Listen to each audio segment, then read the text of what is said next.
he be making a pact with? Like, that's what I gotta figure out then at that point. Why not his god? Oh god. Oh god. We yeah, duh. Oh, Daya is his is his patron. Okay. That works. Oh yeah. Let's see. Speaking of Daya, I have to double check on something. Rhythms, do you mind if I look at your character sheet real quick? No, I feel violated. What's wrong with you? I want to make sure that your armor class is set up correctly because I'm assuming you still have Daya's blessing on your armor, correct? Yeah. Okay, so you are wearing... What type of armor are you wearing again? You are wearing... Blint. So that would give him an AC of 17, but then he ends up putting on 2 from the shield. 2 from the shield, so that's 19. So technically, he should have an armor class of 20 right now instead of 19. There we go. Oh, y'all ain't gonna touch me.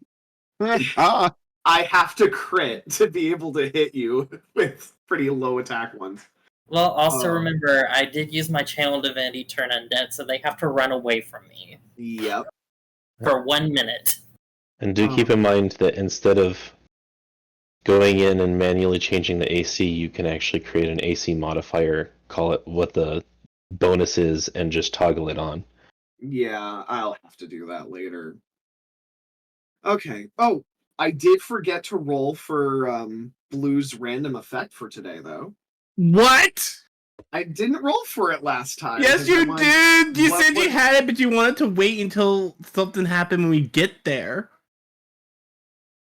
Did I? Yes! Yeah. You said you had something already, but you were like, I'm gonna wait until, we get to this part. You never said anything. Wait, no. No, he didn't, because the thing that you're referring to is the Y. It was for your whole thing with, I didn't tell you right away for your whole thing with Cullen. Oh, yeah. If you had lied, you would have created a thought bubble above your head with the truth. Jesus Christ. Oh, I love my frickin' wild random thing. What is today? Alright, let's see. Today is number... Okay, I don't think we have that one yet. Oh, God. I'm already at disadvantage. It can't get worse.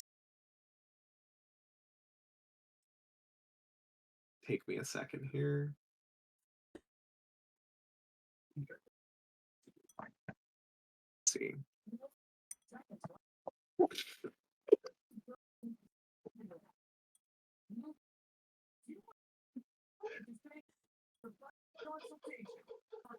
He's laughing.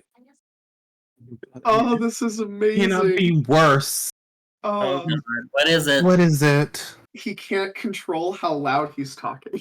That's a normal thing. What the hell do you mean? So basically, you are always shouting.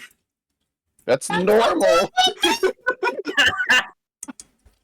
So, for the rest of us, nothing's changed. For the rest of you, nothing has changed.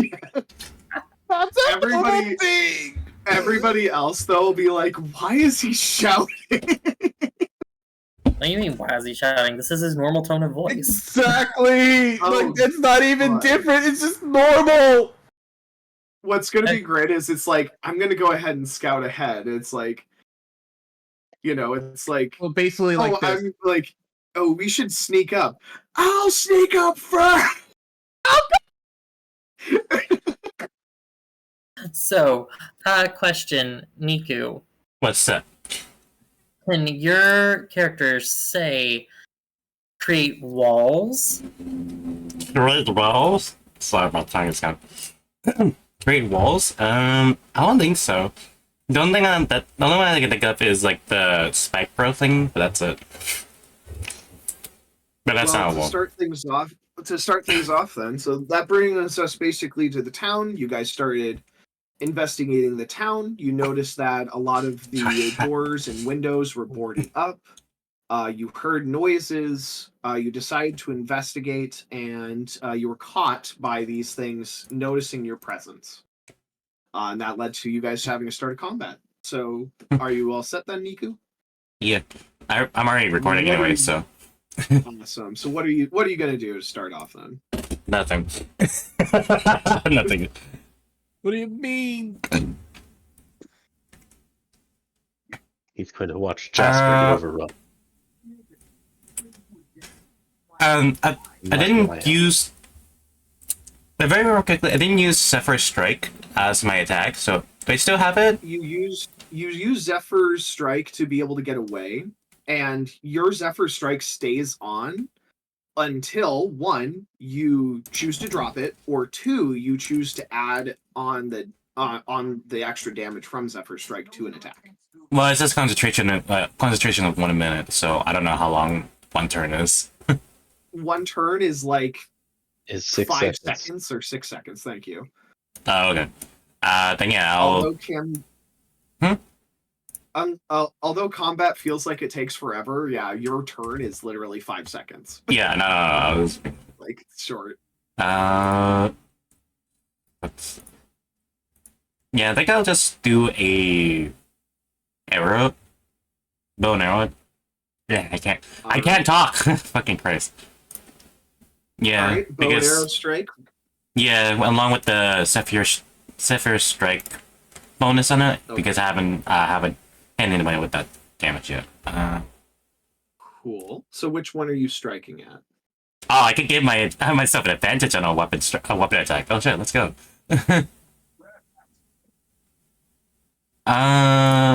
What is the condition with the 3?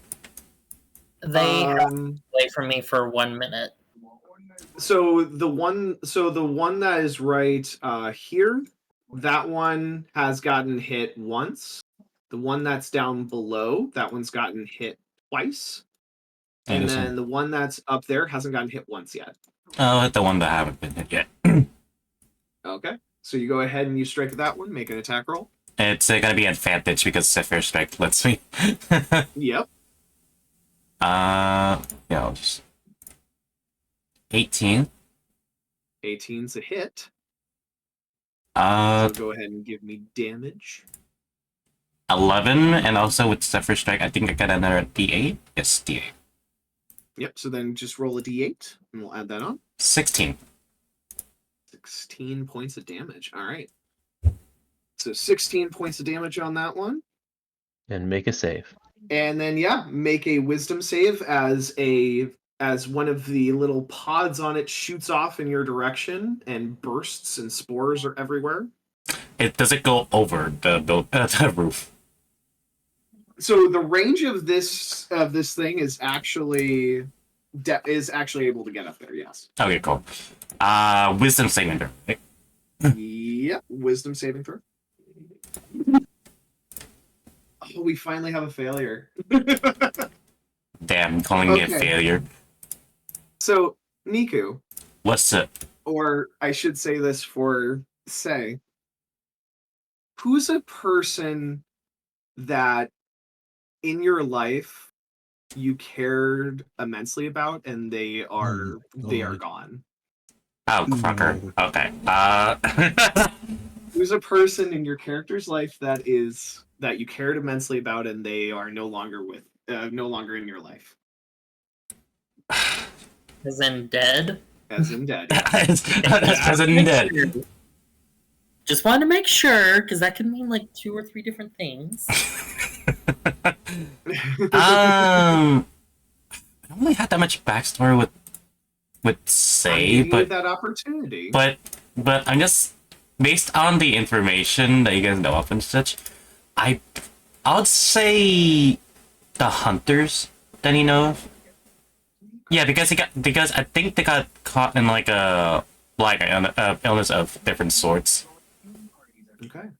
So you all of a sudden, as you make that strike on that one in particular, there's clouds of spores, you cough up and you look and you actually see them. And you actually see them as like a decaying corpse. And you're reminded of your times going out hunting near that one forest that was you were told never to actually go in by yourself. and you would oftentimes sneak into by yourself. And you end up seeing this old hunter that you were very familiar with, and they are there in front of you currently. You are under the following effects now, based off of how you are affected by this. You are charmed. As you believe the blight to be a corpse of a long lost loved one. You also take damage. So you take psychic damage for obvious reasons. But that. You take 6 psychic damage. Oh, brother. That's a start. And because you are charmed, you have disadvantage on attack rolls against any of these blights. I take 6 damage? You take 6 damage, yes. Okay. Also, 6 psychic damage. yeah. Also, I just had a funny thought in my mind. When you said we were describing it. But yeah, so you still have another attack, but you have disadvantage as you are charmed. I have another attack? Yes, you're level 5 ranger. You have one attack. Oh, right, I forgot that. I forgot I have double attack now. It's been so long. It's been so long that I had that. It's been a whole week, and he's forgotten he can attack twice. I just got this ability. What the fuck are you talking about? I've been like single hitting a lot of times. So you can make another attack, but it's at disadvantage. I just had a funny thought, by the way, when you guys were like, when you're describing that. I just like, you see your loved one in decaying corpse, and so, imagine like some of us is just like, instead of being heartbroken or fear, you just like, ugh. With the Make a goddamn attack. God damn it. There you go. Alright, Oh, wow. with disadvantage, you fucking hit it. I could have gotten a crit too, actually. Are you attacking the same one again? Yeah, using the same longbow, yeah. Okay, so you're attacking the same exact target. So go ahead and make your damage. Oh shit! I was about to. I was gonna roll like a d20 for some reason. My brain's literally fucked over. Okay, give me a second. Trying to get my character back on.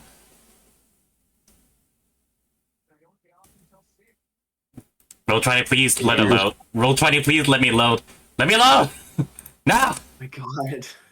If you just click the longbow splinter shot on the chat log, it'll do your damage. Yep. Oh, sure. Oh, Eric shit. over here just traumatizing people. Well, of course. That's my job as a 9. GM, right? It's supposed to cause trauma. Alright. Here we go. Add on another. Alright.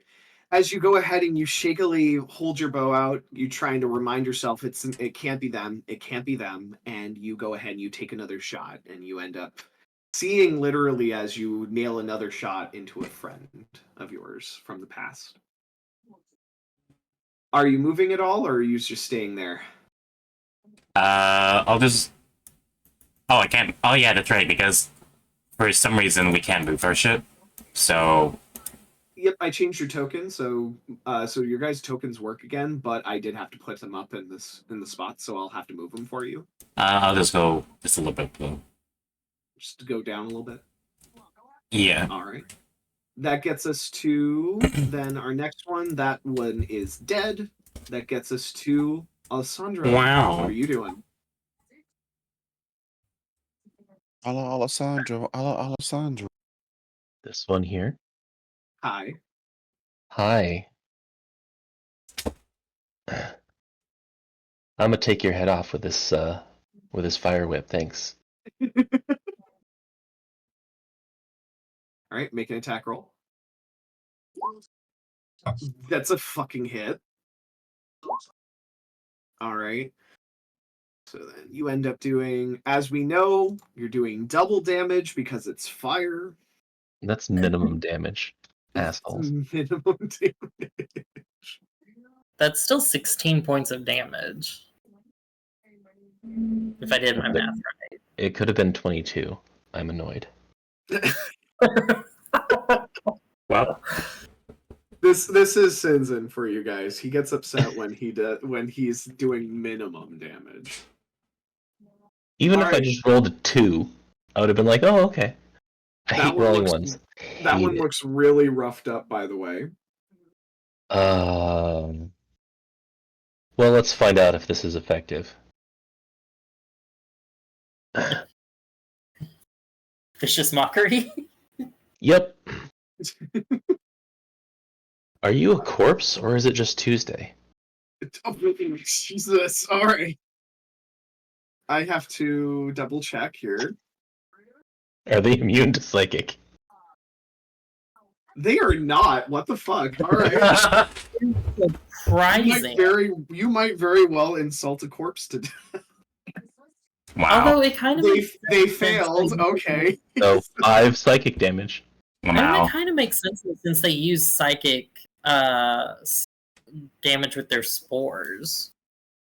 I So can't it's- believe this. You did it again. You killed something by insulting it. By the way, that was the exact number for damage that you needed. Wow. Stop doing that. No, he won't. You know you won't. All right. So you used your action, your bonus action. Are you moving at all? No. Can't stop. Won't stop. Boink. Okay. Can't stop, won't stop. That gets us to Noche. It's a problem. So Noche, what are you doing? My sword is still on fire, right? Yep, your sword stays on fire until you choose to have it go away, or it stays up for an entire minute. That's the case. I'm gonna. Oh, I guess I can't move my token. Hello. Yeah, I can move your token for you. Are you wanting to You trying to get up to this one? here or something? Yeah, I'm trying to fight that guy. Yeah. So you go ahead. I won't ask for any kind of athletics or acrobatics to get over the table or anything. You'd be fine. I mean, he could Are just you sure? Square too. Tell you what. I will allow you to roll so that we see how graceful it is. Okay. La la la la la la la. You look freaking amazing over. You just do the most epic slide over the table. There's produce everywhere. But I grab an apple, take a bite of it as I'm sliding across it. okay. It tastes great, but it's not soup. It's that suit. Unfortunately. As I All land right. in front of the enemy, I'll go ahead and hit him with my flaming longsword. Very well. Go ahead and make an attack roll. I'm just imagining Noche yelling out, "Why don't they make apple soup?" Oh, Oh, to God. clarify on your character sheet, you no longer click longsword. You click on your other new weapon so that it actually adds the bonus Oh, where is it? because it's a +1 weapon. It Is should it say dagger of the ogre mage or ogre mage sword, something like Oh, that. there it is. Yeah, I was wondering what that was because I've never seen it before. Unless Yep, I added that in so that it should account for all your bonuses. Okay, let's see. So I'll let you roll. Hey, that's a hit. Yeah. Okay, and then hit for damage now. So in the chat, just click on there. Okay. It's still applying your freaking divine strike for some odd reason.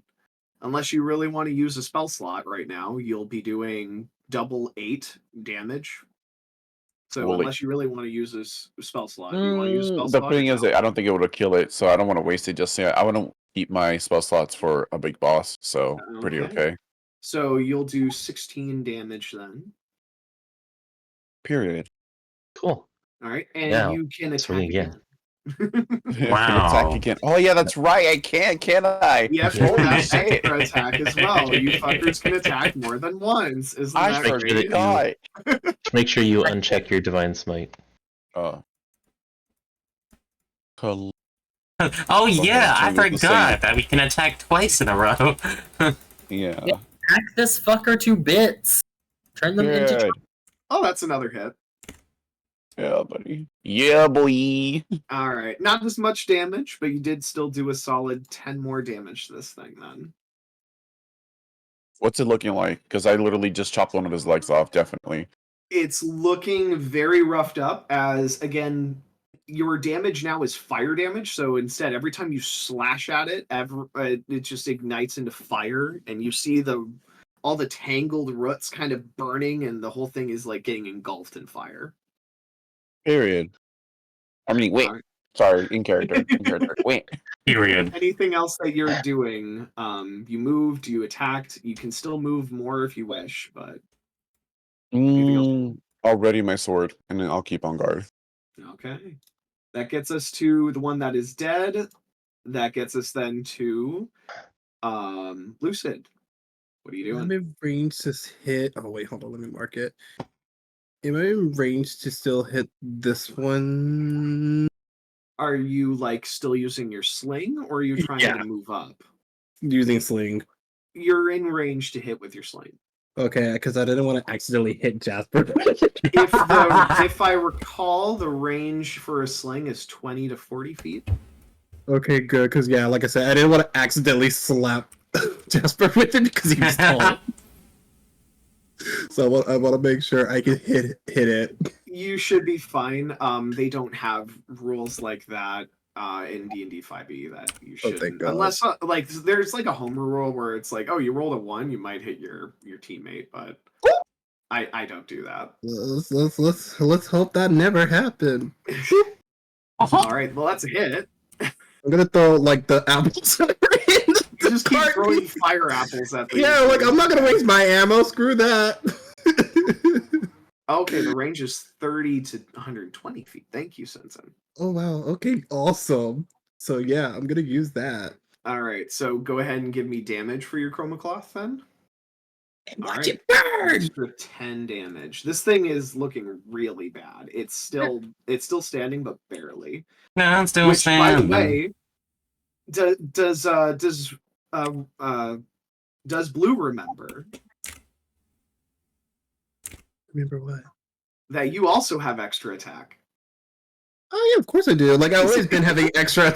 Yeah, like I've been knowing I have an extra attack.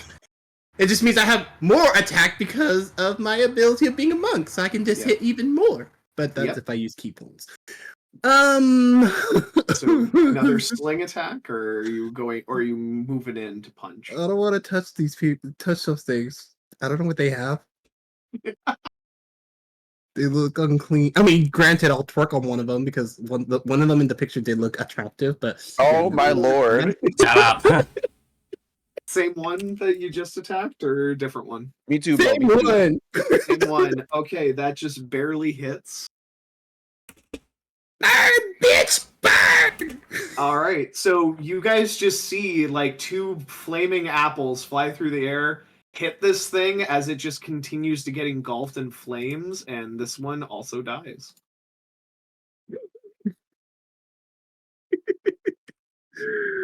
And then I will end it by moving like right there. Moving up just one. Yeah. Just so I Yeah, can but tell I'm more. still the only one who managed to insult a zombie to death. This is very true. Okay, then that gets us to that one's dead. Gets us to this one. This one has to run away. So 5, 10, 15, 20, 25, 30. So Running away? it had there was the effect that you put on it is Turn undead. turn undead. Oh. Was his action last time for Jasper. Damn. So each undead that it can see or hear you within 30 feet of you must take a wisdom saving throw. If they fail, it is turned for 1 minute or until it takes any damage. A turned creature must spend its turns trying to move as far away from you as it can. So yep, it has to move away from him. So it moves away. And that's all it can do. That gets us to Jasper. You have burning corpses around you. I'm going to move over here. Hi. So like here. And then I'm going to cast Toll the Dead on it. Toll the Dead. All right. See if that affects it. It has to make a wisdom saving throw. Okay, wisdom saving throw. Sorry, I have to remind myself on Toll the Dead. Okay. Oh, it fails. All right. I rolled a 0. I'm out. Oh man, I rolled real low on that. All right. Now you go ahead and you do that damage. It doesn't do nearly as much damage as what the fire has been doing to it, Yeah, but it still does seem to damage it. 3. All right, add that to it. Well, good to know he didn't just heal it. Right. I mean, I figured I should try so we know what these things are capable of being killed by and whatnot. Oh, also, your damage is wrong. My damage is wrong? Yeah, your 5th level. It's 2d12. No, yeah. So it's because your cantrips get stronger as you level up. So yep, I Yep. never adjusted that. So it's another 4. We'll fix that. Yeah, that should be in your action list, so you can click it and automatically have the dice set properly. All right. So you used your action. Anything else that you're doing? That's it. Okay. Well, now that it officially did take damage, it is no longer turned, but it'll probably die before it gets a turn again. Say you are allowed to do another wisdom roll to see if you are still charmed. So give me another wisdom saving throw. Yeah. Okay. You still see your old comrades that have died. So you have disadvantage still on attacking this thing. Can I move to here, or do I have disadvantage to move Yeah. into? Okay, good. Can No, I? you can still move. Disadvantage is just for attack rolls. Yeah, I'll just move there. Thank you. Okay. And then yep, you can go ahead and make a attack roll with disadvantage. All right. Yeah, this is the only one left, right? Yep, only one left.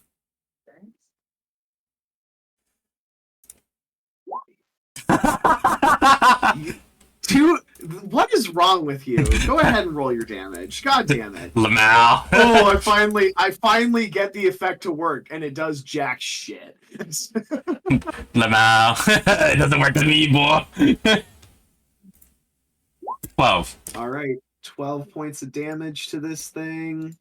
It is looking really rough, but it's still standing. Huh? Yes, One more. I'm still standing. Anyway, one more time.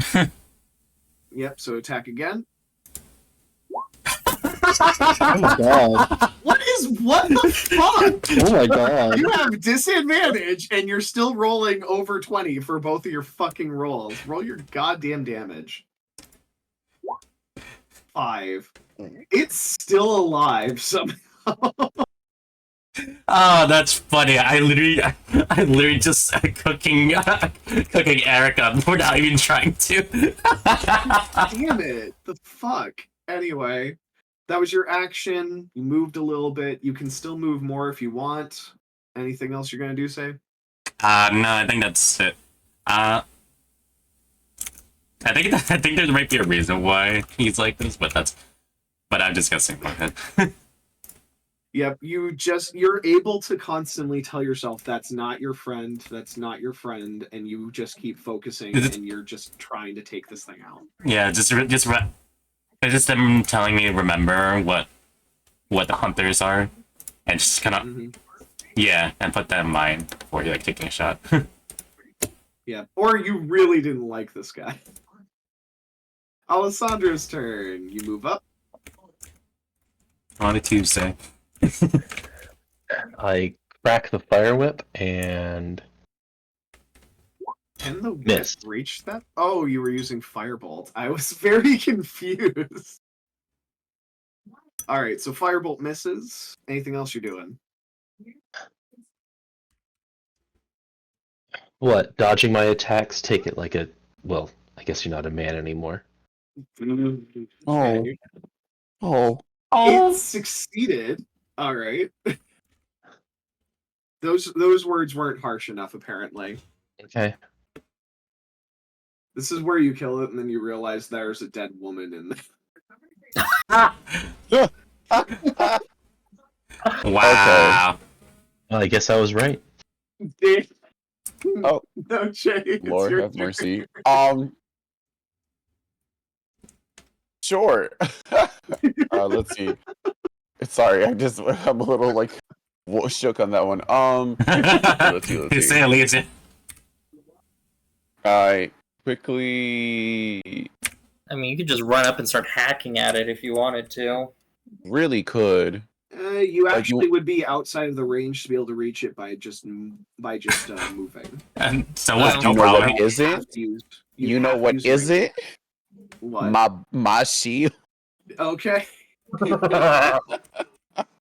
So go ahead. You can make your shield attack. Yeah, I'm gonna do a boomerang. Go for it. All right. So you just throw your shield. Both Jasper and Alessandro just feel this thing just whoosh between the two of them, and you do nail it. Go ahead and do damage. Hey, Wow. Captain America. All right, and that is enough to kill it. How does it look to kill it? Oh, literally, as it switch between the two, dead on splits it in half, Split the That's head. and you just see it slowly like decay and fall apart just down the middle. Sick. All Don't- right, but don't- yeah, that's it for the combat. You guys took it out. So I still have to make a fucking wisdom saving throw. Yep. So you can make another wisdom saving throw. Sure, I'll just do one more. I should have this one.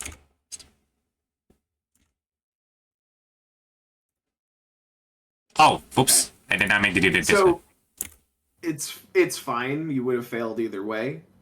So basically at this point, you guys see that the combat's over. You guys are looking up, seeing your archer basically just kind of like, he doesn't look in the right like mindset. He's still just like, I'm imagining he's kind of like hyperventilating a little bit, kind of like trying to stay focused on it.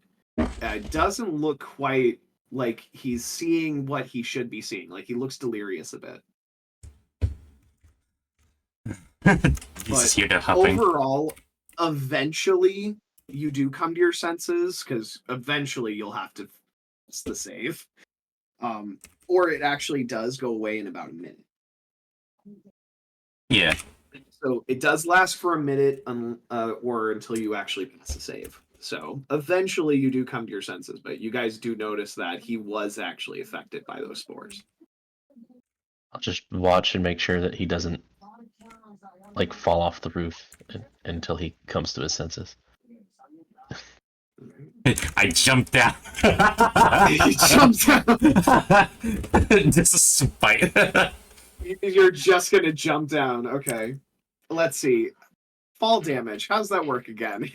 No. I should not say this. I'm just being stupid. Okay, so you're using your goddamn rope to go down slowly. Yeah. Okay. Because yes, there is fall damage in frickin' D&D. No, I know that. I'm just being dumb. I was being dumb. Sheesh. One day that's so- gonna backfire. So anything Says that you. you guys want to do here? Okay. Well, loot the corpses? Okay. More like give me- investigate. Anything. Yeah, so give me an investigation check. If you're trying to find something on the body, investigation check. If you're trying to understand what this is that you're looking at, nature check.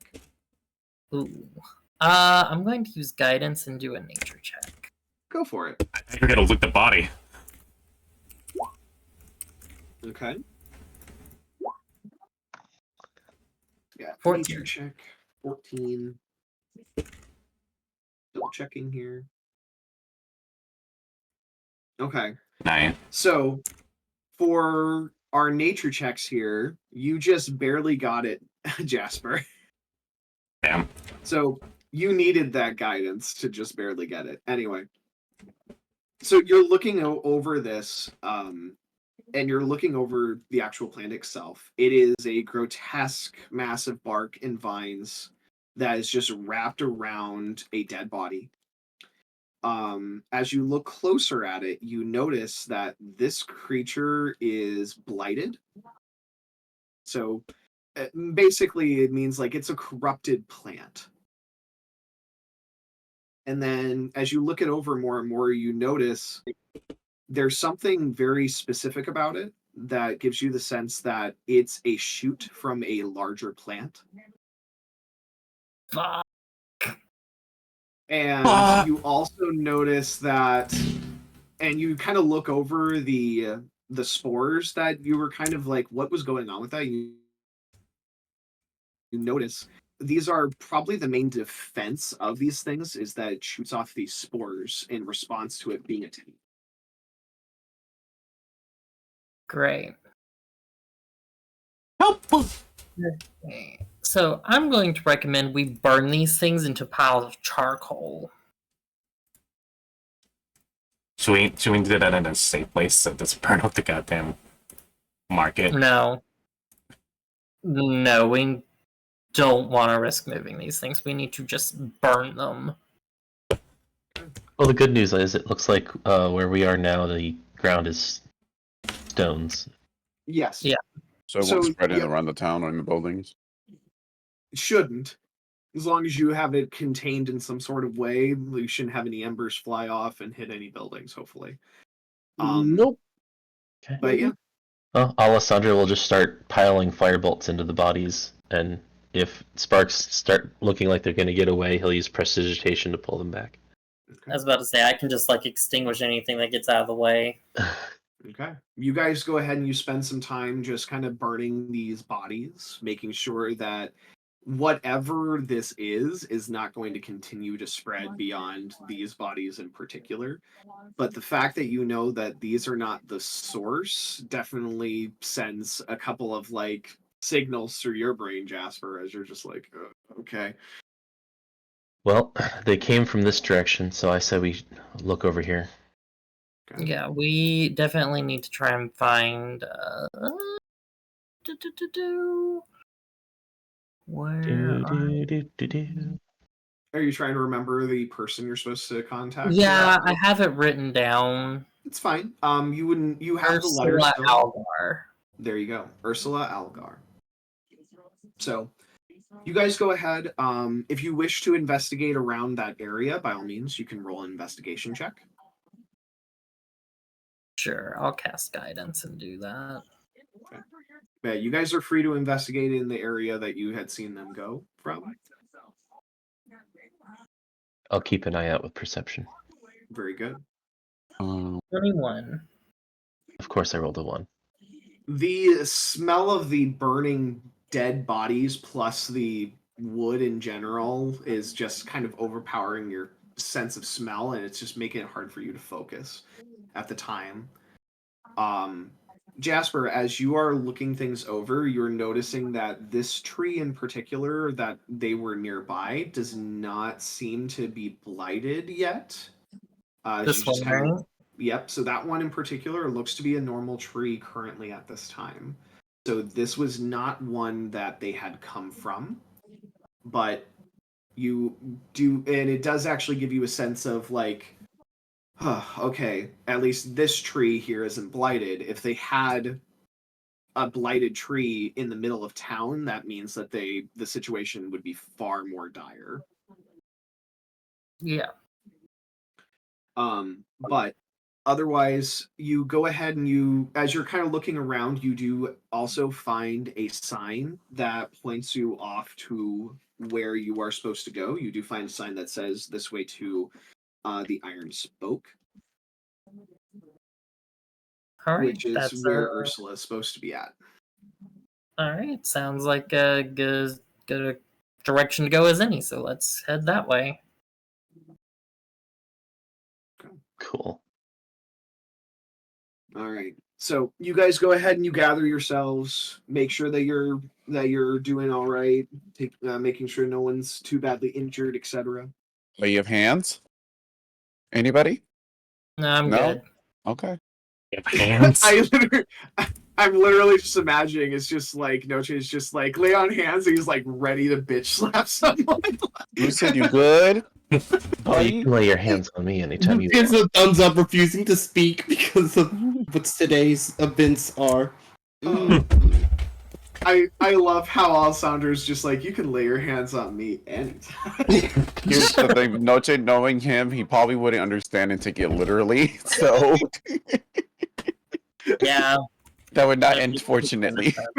So you get a sudden slap, but I don't think Alessandro got hurt, so you don't get any heals. My God. Yeah, I think the only ones who got hurt were me and Say. I'm gonna give you an opportunity here, I'm just- Raylands. Where does Noche slap Alessandro? Riddles? Like, yeah, I'm trying to Raylands. think. I'm trying to think. Because I was just too pretty, so I don't want to like hit him in the face. He's too pretty. I slap his back. Okay. Like, you know, like I'll pep up back. Like, you know, like that good slap that when someone hits you in the middle where it just like stings a bit. There. There you go. All right. Yes, you two are very gay. I'm shut up. Holla. Oh my god. So anyway, also I should specify here, Alessandro, you're wearing your like very gaudy armor, right? Yeah. Okay. You had Yeah, vast duh. armor on Wait. right now, currently. Okay. We're on a quote unquote delve right now. So yes, Yeah. I'm wearing the high defense stuff. Yeah, you guys are just walking through this town. You're like, oh my god, why does he have to look like a goddamn disco ball? Rolling my eyes. And then you used to see Say on the rooftop just bending over. I was like, yeah, this fucking sucks. Because of what But the yeah. fuck just happened. Oh, by the way, here. What's up? So you do kind of still have a lingering sense of what had occurred to you, Niku, and you're more aware of the situation that had happened to you. You will no longer be affected by the spores. Yay! So if they try to use the spores on you again, you no longer have to make a save. Let's go. Those But fail saves on the That's wisdom only was actually pretty because good. That's only because you failed the save. Yay! I got used to it. You got used to drugs. Yay. Damn, that shit was hot. Oh my god. But anyway, so you guys eventually arrive. You see this is a building that's just outside of town, pretty close to town overall though. It is a building with two barn doors that stands at the edge of town. There's a wooden sign affixed to a metal wheel that stretches across the top with stenciled words burned into it that says the Iron Spoke. Iron The Man? doors are currently shut though. I bang on the door. You hear a lot of voices on the inside, and there is a voice from the inside that goes, "Who's there?" I announce who we are and why we're here. The door moves open slowly as you see that there is just a I had to decide what race would be the person to answer the door. Hold on. Yeah. Name's Ursula, so Otter? Not Ursula in this one. Ursula's not the one answering the door. Ursula. But I will say the person that you see answering the door is a rabbit answers the door. Hello. Oh, good. Come in quickly. And just opens the door enough for you to be able to get inside. As you enter inside, you guys see that this is a pretty large barn, big enough to easily fit like 4 different wagons that you delvers would use. So it makes sense this would be a place that you would work on wagons, like a car shop kind of situation, right? Yeah. But as you look inside, though, there are a ton of people that are staying here. And as you kind of see the area in particular, many of them are injured. There's multiple people that have bandages, people that are laying down. Some injuries look far more severe than others, but the good news is that you don't seem to see anyone that looks to be dead. So there's that bonus. But it seems like this place has been turned into an emergency place to take care of any injured people. I ask for Ursula. Oh, of course. Right this way. And you see him just kind of hurry off to go to like lead you to her. And you hear him eventually shout out to this one woman across the room. Captain Algar, they're here. And you end up seeing this older woman. I'll go ahead and I'll bring up her art on screen for you guys. See. Oh, she's a bear. Oh my god, she's pretty. So you Right? see this older bear. You notice that definitely time has not been, awful to her, but you can definitely see wrinkles, and you can see time has kind of worn her down a little bit. She is walking, needing a kind of gnarled, rooted cane to kind of walk around and keep steady. Please do not go with Captain. Just Ursula is fine.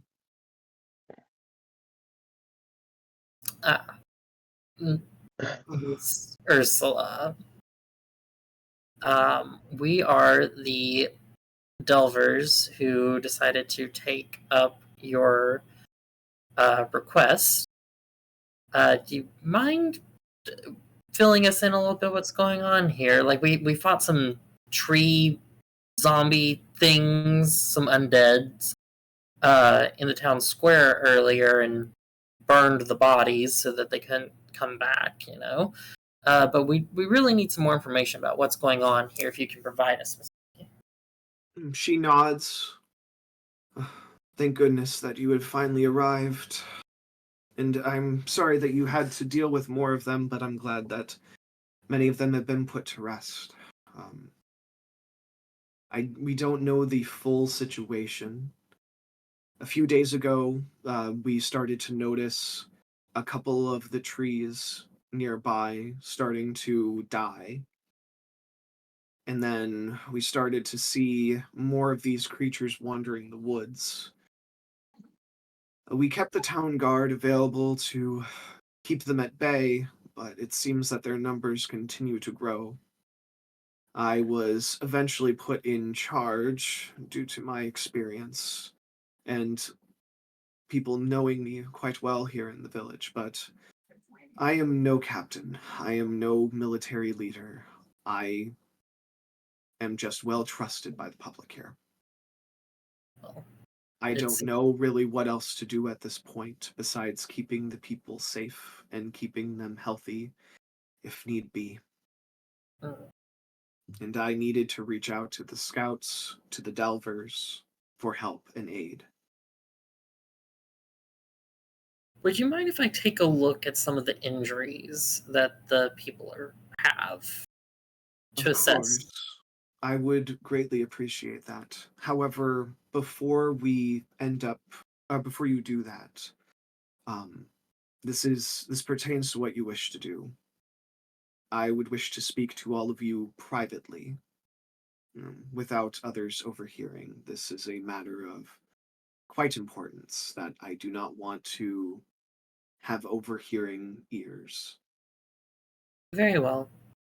So she slowly kind of guides you guys over to her office space, needing to definitely support a lot of her weight onto her cane as she kind of guides you guys into her office, welcome you in. It's a relatively small space to work, obviously, where she would just do any kind of paperwork, but not many places to sit by any means, but she does welcome you all in. And then she does shut the door. I do highly encourage you to look over the bodies, but I also encourage you to look into and speak with our seemingly expert on what has been happening with these creatures, or not the happenings of the creatures, but more so what are these creatures. I highly suggest that you talk to our botanist/herbalist here in town, Rory. He is our main, he's basically the closest thing that we have to a doctor. And he has been helping the people here. But I highly encourage that you talk with him to know more about what is going on.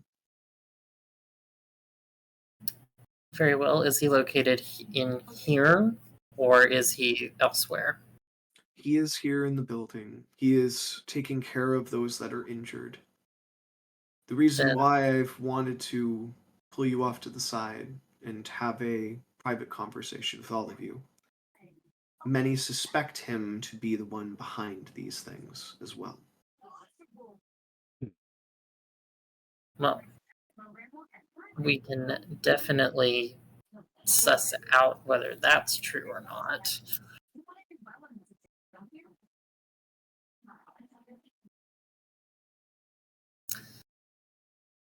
To anybody that is kind of like, to anybody that's in the room that wishes, you can roll an insight check based off of how she's been talking about Rory and whatnot.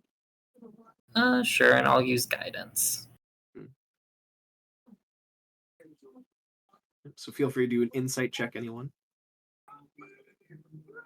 13. Damn. 13, 13. Give me a minute. 15. Give me one quick minute. Though that is, yeah. So Where's my 15 in insight? total. Where's my insight? Oh. Insight. No, Jake. I cast guidance. 19, even Well, with your disadvantage. Mhm. Lucid, it is very obvious to you, based off of how she seems to have spoken about Rory. She does not suspect him. She seems to have, based off of how she has spoken of him, the statement that he is the closest thing that we have to a doctor, kind of gives you a sense that she already sees him in fairly high regards. Can I say something about it, or can I keep it to myself? If you say something about it, you will not be quiet. Fucking hell, no! I have to keep quiet about it. Okay. I mean, you could write it down. Oh, like I just Wait. think it was like it's like thank you. All right, yeah, I can. Am I able to write it down? But if you write it down, it's going to be in all Yeah, caps. it'll be in all caps. Fine. I like that. I will give you this though, Jasper, as you were kind of looking into her and how she's speaking, you're kind of getting a sense that she does not want to like, there's something that she's still withholding, that she doesn't want to speak in another about the next thing, but she likely will if conversations do continue. So it seems like she's not wanting to say something in particular. Is there anything else you can tell us, or that you would like to tell us?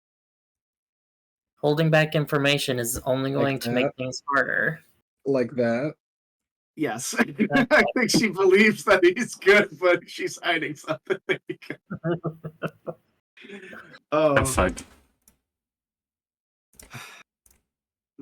Overall, the townsfolk have basically given me an ultimatum at this point. Too many of them suspect him, as many of things have continued to happen here in town. And if I do not detain him, they may very well take justice into their own hands. Very well. And I do not want to detain him, because without him, others could die. Very well. I have an idea. And what is that? You said he's currently looking over the injured, correct? Yes. I will go and assist him with that. And when we are finished, I will bring him back here and we will have a conversation. Very Because well. I doubt that a herbalist has the skill necessary to do this. Just another piece of paper is held out in front of you in all caps saying, take someone with you, with an exclamation mark. Actually, which one of you has knowledge about medicine? Definitely not me. Rat. The rat. You see another note put in front of you that says, the rat. The rat. The rat man. I mean, I should be able to handle any problems that arise. All right, me and Alessandra will take care of this, and we'll get this sorted out. And you see another piece of paper pop out in your face that says, no offense, in all caps. Ah. Oh, I'm never offensive, darling. Dot. Bruh. I love the pettiness of enough to write down multiple dots and then show it. No, it's not even multiple dots. It's just one. It's just one big ass dot breathed up at the same time. All right, boys. While me and Alessandro go and deal with the good doctor and the patients, why don't the rest of you circulate around and try and get some intel? See if you can find out anything useful from the townspeople. It's an info. I don't know. Except for maybe, yeah, even Lucy could do this. Like just walk around and listen in. You end up seeing Ursula kind of look over the party a bit more, and she looks directly at Say. You seem to be one familiar with the wilds. Perhaps you should look around at the trees and the area as well. Perhaps you can get a better sense of where the source of all this would be.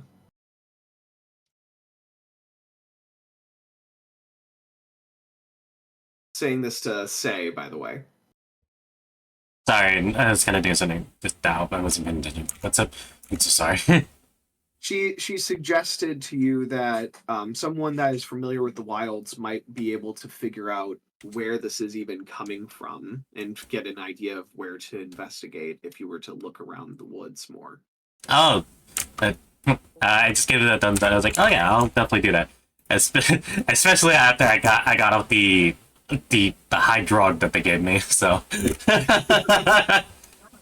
And then Lucid's just giving another note out of like, I don't know if I can talk to the people right now. Dear man. Dear man. Question. I love how like you have like a whole goddamn notebook. Where'd you get this? Can you sense the gem? Pulls another paper down, keeps writing. No, this is just increasingly smaller text on a tiny little scrap of paper. That is hilarious. Don't ask the end. This is go. Fuck is this? Oh my god.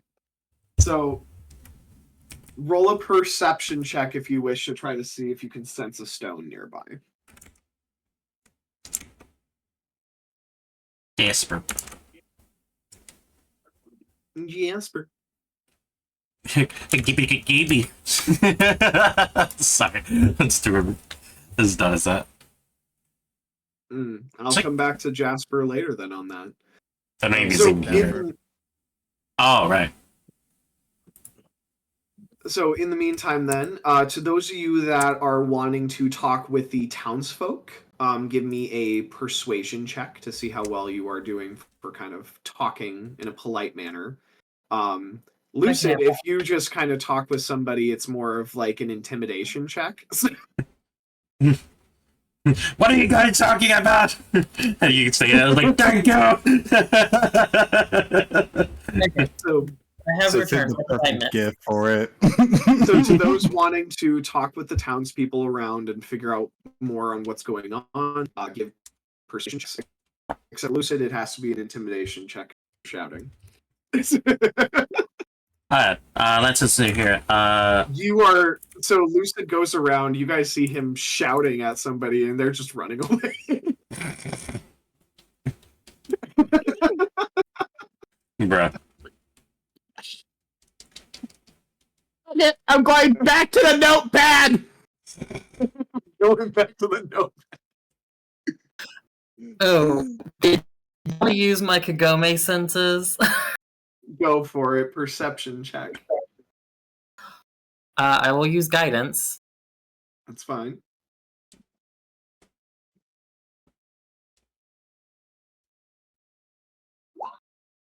$21. All right. So you do notice the stones that are very close to you, the one that you're wearing, the one that Noche is wearing. You do sense one, but it's very far away, like nowhere near this location. Like I've mentioned before, you've noticed this one, you kind of put it off to the side in the meantime, that it's literally like days to like maybe like weeks worth of travel to get there. But you guys have kind of put that off to the side right now to, you know, get stronger, get more equipment so that you're better prepared for that scenario. But no, you do not sense one nearby that you're unaware of. Yeah, so I just shake my head at Lucid. Okay. All right. Otherwise, then, moving on, then we have Jasper and Alessandro. You are going ahead and you're checking in with people. You see a couple of people that are injured, but you do see one gentleman in particular that seems to be trying to treat a patient. They are kind of and it's kind of creating a bit of a scene. There is a canine woman. She is basically resisting him from being able to help her. You blatantly hear her shouting, "Get away from me! I don't need your help. Get away from me!" And she is very obviously injured. And you see the following person. Let me pull him up onto the token layer. There you go. He's a goat? He is a goat, yes. Okay, cute. But you see him, he has his hands up. He speaks in a very quiet voice and a very soft voice. "Ma'am, I need to change your bandages. If I don't change your bandages, it could lead to an infection, please."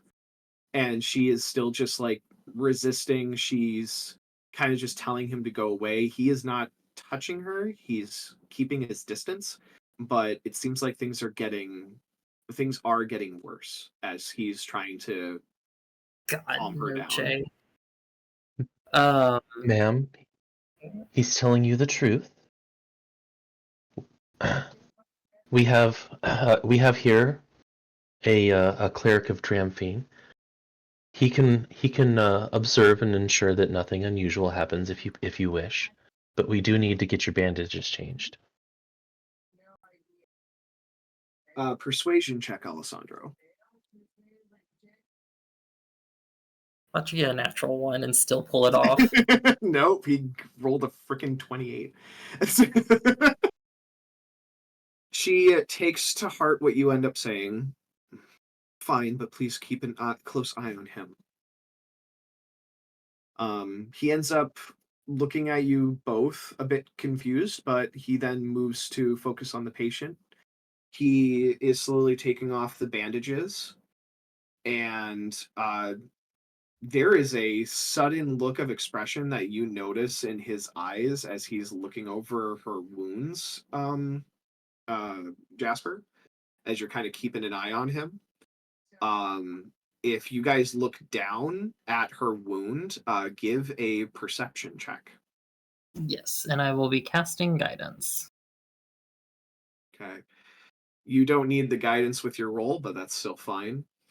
Alessandro, you see that the wound is pretty bad. It is pretty bad, but Jasper, as you're kind of looking over and you're kind of noticing, what is he noticing? You look closely at the wound itself, and you notice that there seems to be some sort of like root coming out of her arm slightly in the injury. I have the doctor back up a little bit and I examine her arm further. Medicine check. With guidance. Mm-hmm. Medicine. Okay. Dirty 20 plus guidance, 23. All right. This is very obviously a blight. There is something that has already gotten into her system. And go ahead. He is a bit surprised, obviously, by seeing this. He does talk very quietly, not wanting to exacerbate the situation. I need to get her to at least go to sleep, and then I can try to remove this. I've seen it once, but I was able to handle it once. But please, we need to keep the situation calm. I'm going over what I have in my spell list. You don't need a spell. I'll give you a reminder of something else that you have. Oh. Something that you've used to prevent yourself from dreaming. Something that you've used to prevent Noche from dreaming. Oh, yes, knocks the you family fuck out. tea. Okay, So, yeah. yeah. You could use that to put her to sleep, but you do use up another one of the tea pouches by doing so. That's fine. Excuse me, ma'am. Does this tea smell like chloroform to you? Oh my god. Oh my god. So everything in doctor-patient confidentiality. I do tell her what is going to happen. Kind of like I tell her, I need you to drink this tea. It's going to put you to sleep, and then I'm going to work to get the blight removed from your arm so that it doesn't get worse. But you have to be asleep for this procedure to work, because if you're awake, you're not going to like it. So there is kind of an immediate like kind of panic on her face. However, with the earlier like conversation, like statements from Alessandro, and I'm keeping that roll because that was a really high roll with her persuasion. She seems to at least be willing to trust you too. Maybe not Rory, but she seems to be trusting you two enough that she is willing to allow this to happen. All right, let me go into my inventory.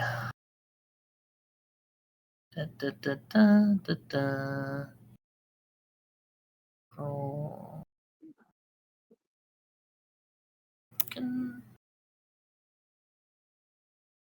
Where is it? Yep, and then just cut down one of your tea bags that you have. There it is. Okay. So you go ahead and you take some time to prepare some tea for her so that it's, you go ahead and you prepare that, and she's a bit confused at first, but she goes ahead and drinks the tea. Rory actually looks really surprised that this is like the method that you're doing, but there's like a nod of approval, and then she eventually does just pass the fuck out. Since she is willing, she doesn't make any save. As she is just eventually she kind of falls asleep. You kind of help her to lay down. Rory gets to work very quickly. Very expertly, you actually see him moving through, and he is just gently pulling out this root and you're seeing as he's doing it, he is pulling out each entire little bit. As you can see, the root itself has branched outward slightly and was trying to move through other parts of her flesh. And he's just making sure that there is absolutely nothing left in there. It literally looks like an expert is plucking a weed out of soil and that there's no root remaining, but he's doing this with human flesh. Excellent work. He goes ahead and he puts it off to the side and he wraps it up. Then he goes ahead and returns back to her. He is very focused on his teeth. He is putting down a solve to basically kill off anything that might remain in there. And then he's using looks like just like a healing balm to kind of just apply to the wound to stop the bleeding. Then he just puts on some new bandages again. And he just eventually takes a deep breath. Oh, thank goodness. Excellent work. You're definitely a gardener. Well, plants were always more of my interests. But I do what I can here in this situation. You said you've treated someone with this affliction once before? Yes. And I was able to get it out. This one was a much worse case, though. Rather concerning. How many of the injured have this affliction currently? This is just the second. Thankfully, it has not continued to spread. But since you're the Delvers that have arrived here, yes? Yes. Yes. I should speak with you about the severity of this. Although I can't help but be a bit fascinated by what I've witnessed with these blights. They are extremely dangerous. He goes on to explain, and he pulls you off to the side. Seems like he has a bit of a workshop area that he has been using to kind of make his own balms and things to kind of, patch people up, etc. And he has his own tools. You see that he has kept one of the roots in a jar, and he has left bits of meat inside of the jar. And he's showing this to you, and you notice that the root itself is basically wrapping around, like this is just like a piece of steak or something that he is like thrown in there. And you can see that the steak itself looks like it's being eaten up. It seems like whatever this blight is, it's not getting nourishment the way that I would expect from many plants. Very carnivorous plant. And it seems to be pulling nutrients from animals and people in general. So that root was basically eating her from the inside out. I'm glad I was able to remove it. Alright. That doesn't quite explain the reanimated corpses, but it's giving me an idea of what's going on. Well, I've been conducting some experiments, taking little bits of flesh and whatnot to see what is actually happening. And you actually do see that there is another jar that has a very tiny blight on the inside. He seems to have been keeping this hidden off to the side. There's a little tiny blight in a jar, and it's moving around, and it's like hitting the glass and whatnot.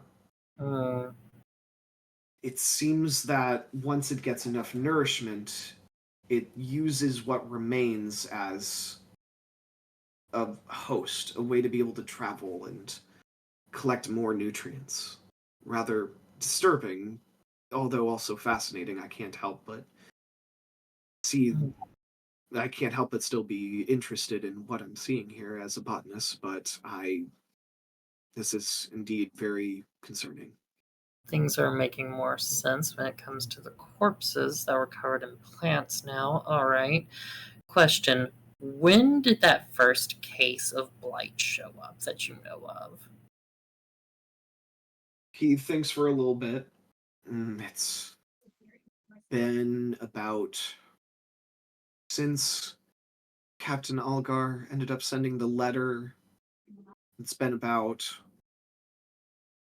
5 days. Before she sent out the letter, it was about another week, roughly.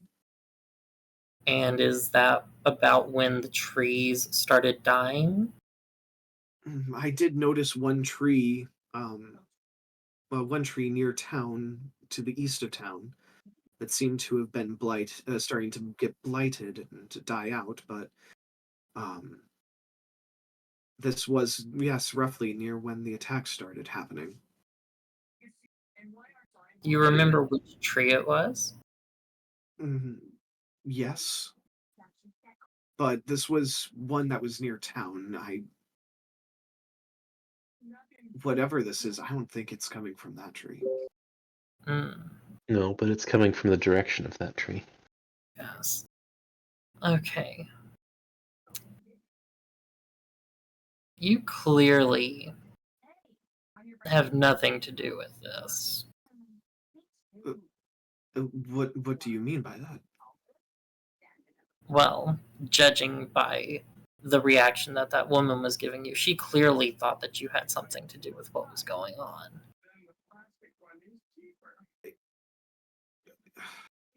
I was wondering why people were starting to refuse treatment. But you clearly don't know what's going on, and you have a. All right. I've reached my verdict. How about you, Alessandro?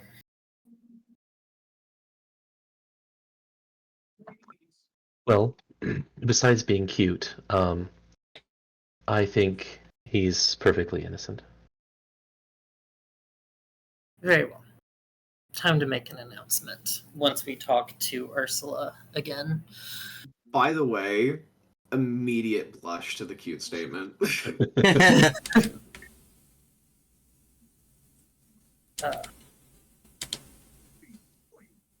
Come with us, Doctor. Or not Doctor. Bonnet. That's not his type.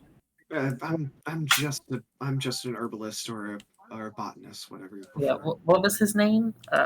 Rory. Rory. Yeah. Come with us, Rory. We're going to go see Ursula. Okay. We'll go see the captain. I don't think she likes that title very much. It's a term of endearment, I thought. Usually, but I get the feeling she would rather you not use that title. Okay. To be fair, I've always been better with plants than people, so I'll take your lead. Good boy. Again, I'm completely just flustered by the whole like cute and good boy statements. Like the fuck. I keep looking at his picture and I don't see any horns. Is he actually a llama? I think it actually says here he's a sheep. So sheep and rams are different. So he's actually a sheep. It's still so cute. And I have my inputs ready. You have your inputs ready. I have my inputs ready. My God. Just gonna copy text, huh? Just wondering, but do I in the middle? Am I investigating in the woods right now, or? If you wish, you can roll a nature check to see if to see what you can find. Yeah. Also, that please set to like see if there's a gem nearby. Yeah, there was no gem that they could sense. Okay, cool. So I do a nature check to see if I notice anything. Yep. Damn, my rolls are getting low now. I mean, I guess it's just for me. Yeah. All right. So you do end up actually looking around the outskirts of town. You kind of go in a circle, basically trying to scan it. This takes a while.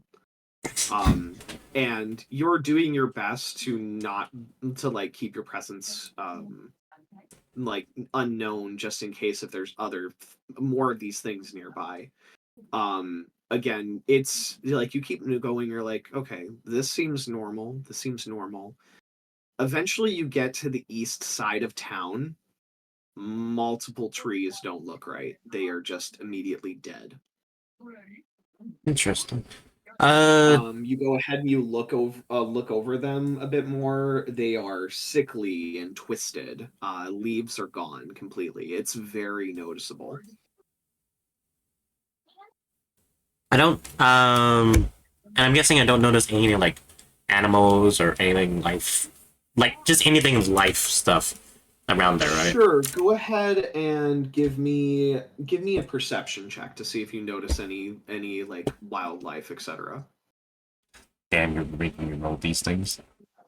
Oh my god. No, you were far more focused on the trees and whatnot, but you also don't see any like animal life, which kind of sends a shiver down your spine a bit because it's like, okay, this is a overall, like, you look at the west and you look at the northern part of the forest and you're like, this should be still pretty lively. Like, I should be hearing birds. I should be like seeing, like, random squirrel-like creatures, etc. Like, I have to go with something that's, more animal-like squirrel, anthropomorphic squirrel.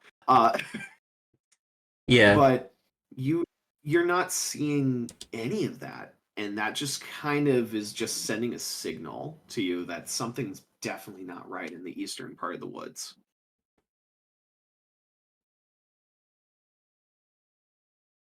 I shouldn't go too far in. I should get back for now. Mm-hmm. So you eventually make your Doing way a back. repeat of the other forest. Oh, I'm sorry that this adventure seems very similar to the last one. My apologies. Oh my god. I'm not talking to you. So you go ahead and you eventually make your way back, but you're gone for a while. I'll say that you're gone for at least an hour, as everything else is going on. You guys bring Rory back. Lucid, you didn't have the easiest time communicating with people as you were trying to like talk to people with paper. Alessandro, what were you doing during the time? Were you trying to talk with some of the townsfolk? You mean Noche? Yeah, sorry, Alessandro Noche, was helping. not Alessandro. Sorry, Noche. Were you trying to talk with some of the townsfolk? Yes, because I feel like I haven't had a bowl of soup after a good battle, so gotta find a Go good ahead place to and eat. Where's my go soup? ahead and give me a persuasion check while you're talking with, just so to see how well your conversations went with other people. Look at you. People just find you adorable and they just want to talk to you. So I have just like this radiant positive energy, and I'm just wanting some soup. So you go ahead and you are talking with some people. You do give off this sense of like positivity, which is very nice in these trying times. Many people are talking to you, hoping, knowing that you are one of the Delvers. They're letting you know about the attacks. They are giving you clear instances. You are hearing multiple people saying that they suspect something from Rory. One of them actually did notice that he had a blight in a jar, even though he was trying to hide it from the people. One of them actually saw it, which seems to have led other people to think that he's experimenting. He knows what these things are. He's doing something with them. So this has led to a bunch of people talking, saying that he's behind all of this. You hear one of them blatantly say that at the strike of midnight, they are going to be taking him into custody, and that they are going to enact their own justice. Oh, So they're blatantly people telling you that they believe that he is the one behind all this. thank you for the information. I just wanted some soup, but I gladly relay this to my team. So They're you just like eventually, shook. yeah, you eventually get back. People were so willing to talk to you because they want this situation to be solved.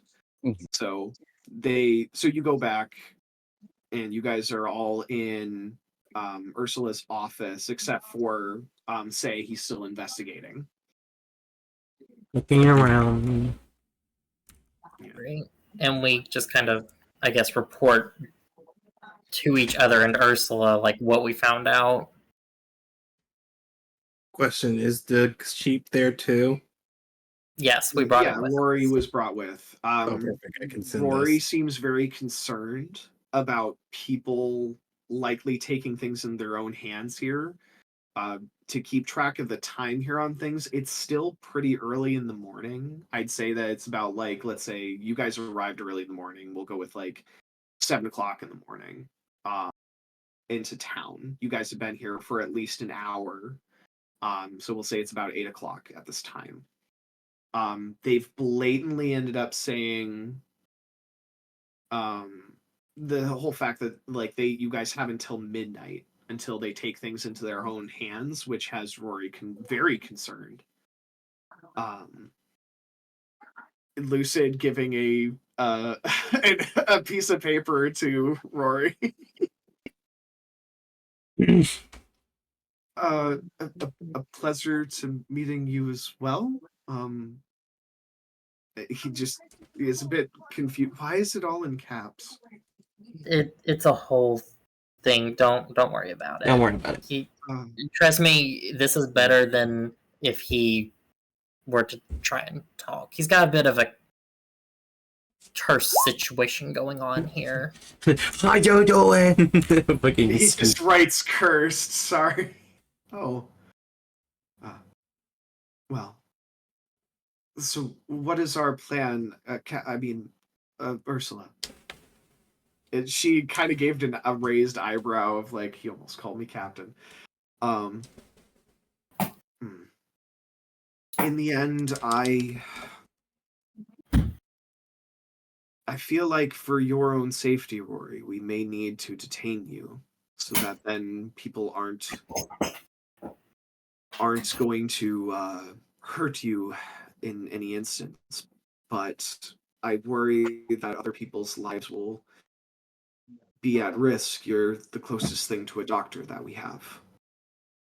If you are detained, you can't help people that are injured or hurt, which could lead to many other people dying, and I can't have that on my conscience, knowing that other people could die. So, at this point, I will leave it up to our delvers here. What do you think would be best for this situation? Well, why not, since we know their plans, just have a plan of our own. Leave him free. And then at the 11th hour, if we haven't returned with a resolution, that's when you suddenly take him into custody and you put him in under your charge instead of theirs to protect him. And meanwhile, that entire time he's free to help anyone in need. Alternatively, we make the announcement that he is not the one who is responsible for this or to blame for this, and that we are going to find the source of whatever is going on here and take care of it. Lucid is waving his arms wildly right now.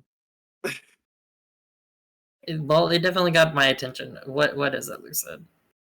He's writing down something. This does have the feel of a dungeon creature.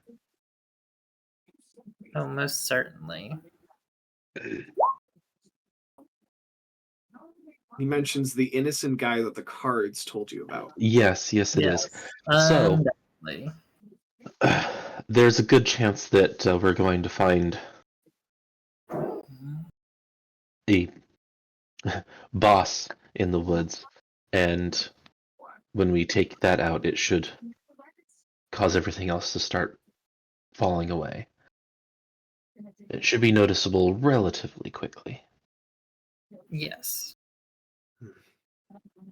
Very well. I think that would be a good plan. To prevent any continuing issues for the time being, I think that it would be wise to go with Alessandro's plan, my own personal opinion. Very well. We detain him at the very last moment, the last hour before they try to take things into their own hands. However, I don't know how long me even detaining him will keep him safe. So I do hope that you will be able to determine the root of the problem, in a sense. Should the worst come to pass and you cannot protect him anymore, help him get out of town and have him head south toward the Delvers camp. Rory chimes in at this point. Last people that tried to leave the town ended up being attacked. You're lucky that we were even just attacked in town. Oh, I wouldn't worry about it. We'll resolve this. And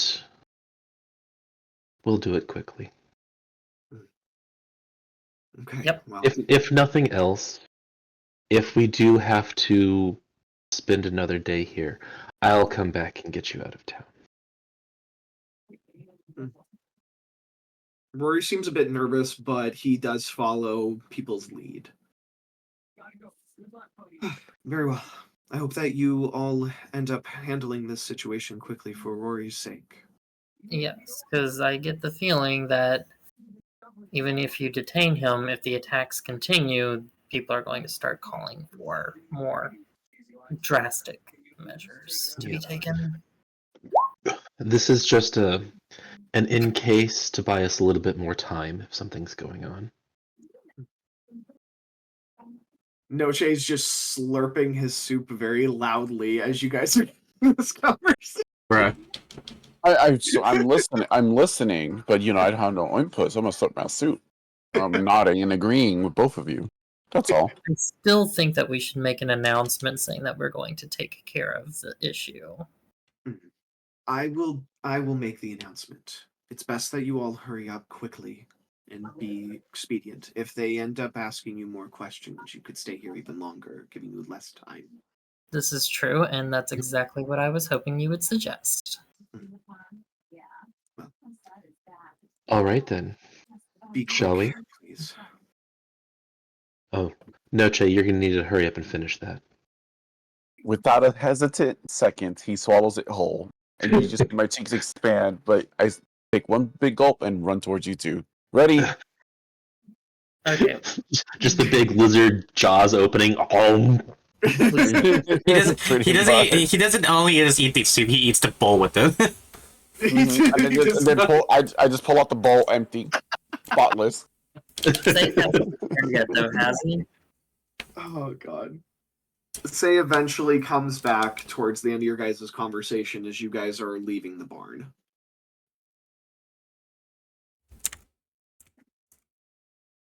And Say does end up giving more information, I assume, on the location of where to likely go next. It seems to be, the likely one, and I don't know about the trees and shit.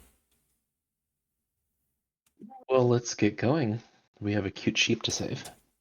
Yep, let's go. Alright. So you guys end up heading to leave town. Question.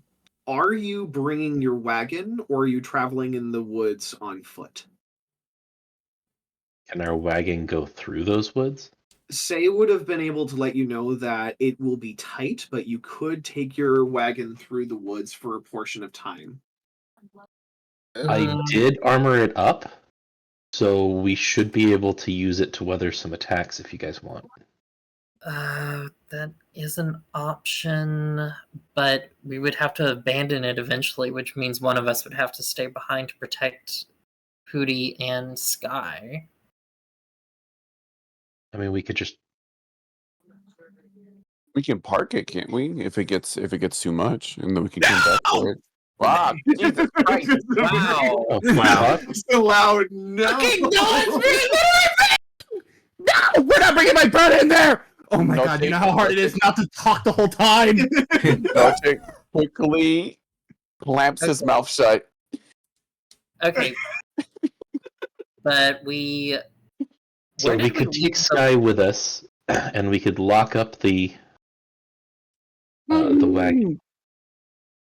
I was Does about to not say, let go of your mouth. where did we leave the wagon The wagon is outside of the barn currently. I'll say that you guys eventually brought it all the way over to the barn. In fact, we could put your little owlbear friend into one of the dorm rooms, Keep them separated.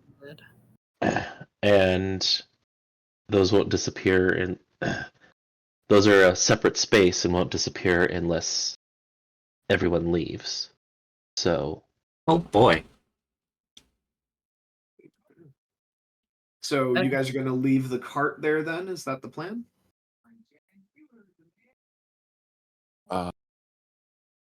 What do you guys say? I'm cool with bringing it, but again, I don't want to risk something happening till we just got it like fixed up in like plus 1 day. so Yeah, let me just reiterate to you guys that these wagons are meant for you all to use to get to it through dangerous areas. That's what they're there for. Well, if that's the case, then I say we bring it and not yeah, Okay. and once we hold your mouth shut. once we reach a point, we can put Sky and Hootie in a safe room. Is that good enough for you, Lucid? Mm. Okay. Okay. The kobold slowly lets go of the raccoon. So you guys go ahead and you take your wagon out and you guys travel for a while through the woods. As you guys are traveling through, everybody is allowed to make a nature check as you're traveling through the woods. Okay, I would also like to activate my Vigilant Blessing. That's fine. Can I cast Yep. guidance on myself? Get those And- blue rolled Dear out. God. Yes, I would also like to cast Guidance, and you said do a nature check. Nature check, yes. Lucid rolled a 0. Oh, I doubt that even with the guidance that's going to do Oh, that. I don't. Even with the guidance, I'm good. So I got you guys. All right. So Noche, you go ahead and you're looking around the woods. You're trying to keep a good eye, but as you notice the trees in general, Yeah. you're looking at the trees closely, and you can tell that disease is rotting these trees has consumed them likely in a matter of days. This was nothing natural that you are familiar with that could have caused this. So you are very sure that there's something unnatural happening here. As you guys are continuing to travel, you notice that there are carcasses of dead animals on the ground as you're traveling deeper into the forest. Do you wish to stop as you're noticing these? No. Lucid just writes, "Hell no." Yeah. So you guys just keep going. Yeah. Yeah, we're not gonna entertain that. Okay. Yeah, I don't feel like getting attacked by feral zombies. Yeah. You guys continue to travel for a while, and you basically keep following the trees because you already know that this is happening. You guys are traveling for at least a good hour as you get deeper into the woods. So again, clock is slowly ticking away. You guys eventually continue further in. Passive perception for Jasper, you would have noticed this. In the distance, you see more of those blights walking around from the graveyard. Or sorry, walking around away from a graveyard. I mentioned this to everyone and ask if you think we should stop and put Sky and Hootie in the safe room or keep going, because it'll be harder to do that if we go much further. You notice that the road is getting more and more narrow at this point as well. If you guys are trying to push it even any further, I will require a drive check.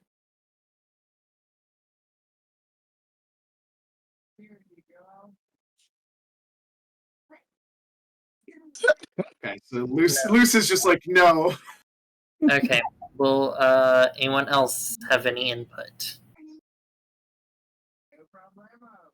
I mean, Well, I would love to take advantage of the large crossbow on the roof. I don't want to. I also don't want it to get the wagon stuck. I will suggest the following then, since you brought up the crossbow. You know that it has enough power and range to be able to reach the ones that he is seeing, and they don't seem to have noticed you guys, even though you're in this massive wagon. Oh, Oh, brother. hell yes! Say, get your butt up there. All right. Now, with this, then I will just ask for a couple of checks from Say if he's wishing to shoot from the ballista. But with how fast these things can move and how much damage that thing does, you guys will be able to take it out pretty quick. Take them out pretty quick, depending on the rolls, I suppose I should say. Yeah. So I'm just gonna go with your normal rolls for your longbow for this, for simplicity's sake, for your shots. So give me a roll with advantage. All right. There we go. Nailed it. So you nailed one, and I'll just say that one is just immediately dead for that first one. You can then take another shot. As you notice, one thing in particular, Say, you made that first shot, and it takes it out. The other one doesn't look to where the shot came from. It looks down towards where the impact of the ballista arrow was. Is it blind? You can make another shot. Advantage or? Yep, another advantage shot. 22. Okay. You do still hit. This one nails it hard, and it seems to be like feeling the ground and confusion. You can make another shot. And Jesus. it's dead. So with that, then I will give you guys another nature check to see if you can figure out what was going on there. With guidance. Wow. So Say is just like, are roll the they guidance dice. So Say blatantly says out loud, "Are they blind or something?" And he's very confused. Jasper, you're just like, maybe they are blind. Oh, good. I can say it. Yeah. So Oh, it was clearly sensing the tremors in the ground. yeah, Noche, you have the same sense of agreement as Alessandra says this, that they have tremor sense. They sense vibrations through the ground for a particular distance. That would explain why they didn't notice us approaching. Interesting. It also explains why, when Say went up to the roof, they didn't continue try to follow him up when he went to the roof. True. Okay. Because it's too high. Okay, interesting. God, I really want the Final Fantasy float spell now. So I say we put Sky and Hootie in their rooms and continue on foot. So I'm gonna state this to our monk here in this situation. Tremor sense is not going to is actually going to help them still spot you if you try to use darkness or invisibility. I am sorry, Blue. Oh, I Wait a know. minute. What are we talking about? We fought one before, remember? You fought, yeah. So tremor sense, Yeah. just as a reminder, they'll be able to. So invisibility, darkness, completely useless in this situation. Oh yeah, no, I knew that. There you go. I just wanted to make sure because I told you as one of your benefits of me, of you kind of working with Cullen a little bit more, you do extra things as you feel depressed immediately. Yeah, brother. All right.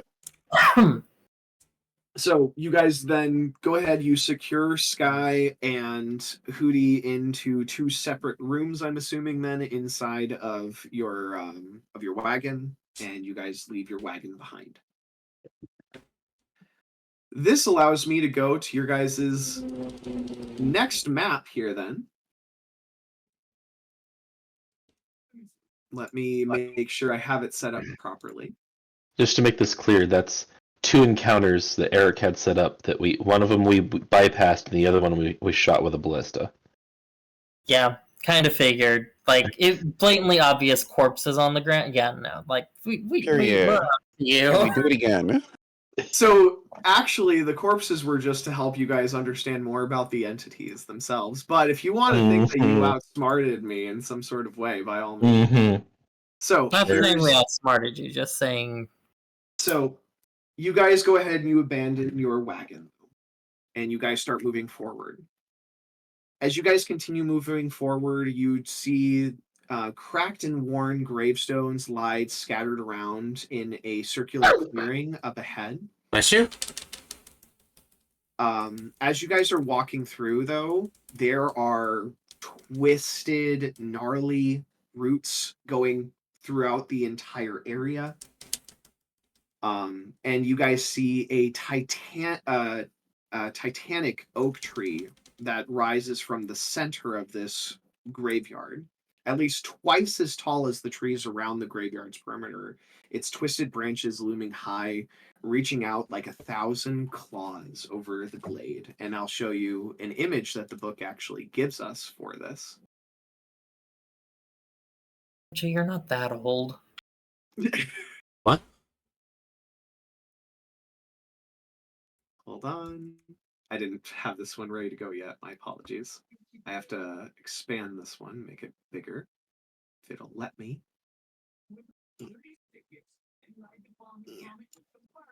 Oh. Guys Yeah, see- that's see a massive fucked up fucking tree. That's a fucked up tree. Yeah. That's a fuck up looking tree.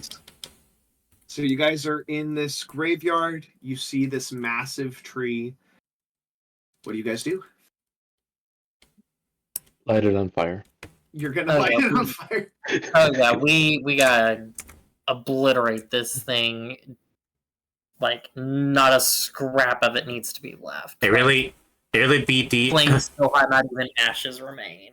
It really do be arson. Okay. So you guys go ahead. You're getting yourself set up. What are you guys doing for this whole situation to try to just set it on fire and whatnot? Well, just to make things clear, I can set things on fire from 120 feet away. Okay. I'm So guessing I'm not going to start until everyone else is ready. Oh, brother. Yeah, I'm guessing we're at this entrance right here, right? Again, you guys can. So for him, he'd be off the map. For Alessandro, if he's trying to shoot from as far the fuck away as he can. Which, by the way, Noche, you can also shoot a firebolt up to that far of a distance. Uh-huh. That tree gives me PTSD.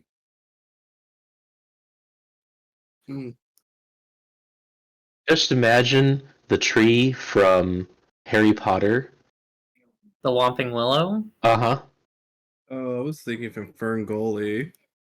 Oh yeah, that'd be Yeah, that's why I'm like, oh hell no, we're burning that son of a bitch. Yeah. By the Wait. way, Jasper, your passive perception as they're like talking things through, you notice a root nearby moving.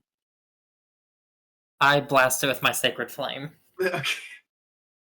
Just You're just- immediately. You're immediately blasting it. No caution to the wind here at all on this. Just Nope, immediately just doing that. boom. Oh, okay. So Good Boom, damage. roll for damage. So yeah, it's not going to be able to dodge it. You go ahead and you just immediately do the sacred flame. As you guys are, I'm gonna say that you guys are pretty far away already currently. Let's say that you are about 120 feet away. Is that the plan? So far. Okay, so you guys are about 120 feet away. You see this thing, you're like, yeah, no. You go ahead and you do that immediately. I'm going to tell you guys right now, this thing already sensed you guys walking up. This entity has a tremor sense of way more than 30 feet. More But than you 120, apparently. Yes, this thing has a tremor sense of 1 mile. Cool. Yeah, so it's known about you guys for a while, but it hasn't acted yet. You did the sacred flame. Jasper. You've used the sacred flame. You've done 9 damage to this thing, which is great. It's radiant. It's radiant. You notice that the roots curl away from you, but it did roughly the same amount of damage that you're expecting. Okay. So it doesn't do double, sadly.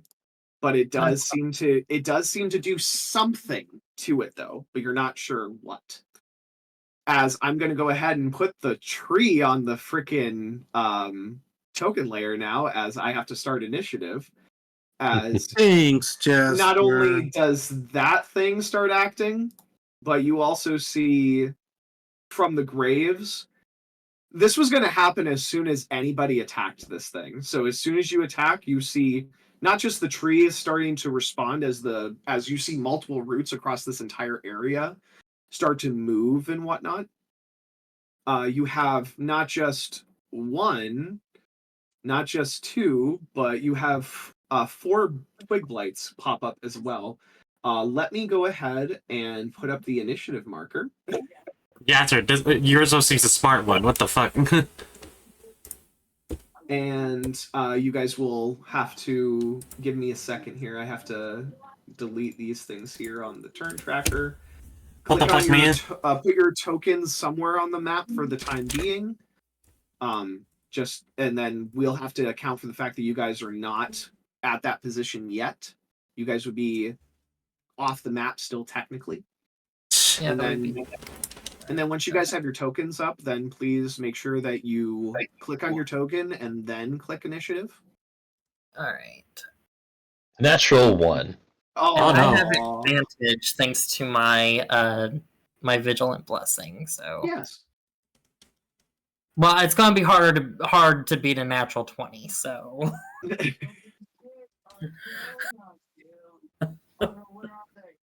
I forgot to put the token for 12. So I have to add your token in? No, for the initiative. I forgot to put my thing for that. But I got 12. Okay, make sure that you're putting your token on the actual map right. too, though, so that you can Right. control your token and it's not me this time. Right. Thanks, Goat Man. You really did a number. goat. I mean, Deer Man. Thank That's- you, Deer Man. Hey, it was either that or get ambushed. We really got an ambush. DM. No, actually, the way that it was set up, as I said before, as soon as anybody attacked this thing, which you guys literally were planning to about to do, it was going to shoot. So I was just like, I'm just going to give you guys a sense of this thing already knows you're here. Okay, so it was just a meeting of This was fuck just me, I fuck with you. Right? This was just me adding more. But yes, you guys are technically like off the map currently, so I'm just going to move you guys down here. Yeah, keep in mind, it's 50 feet just to the edge of the map, and we're at least 120 away, so... Yep, so if you guys are wanting to get closer, etc., we'll have to keep that in mind. Don't worry, I've got a plan. All right. And then Rhythms, we still need you to put your token on the map and then roll for initiative.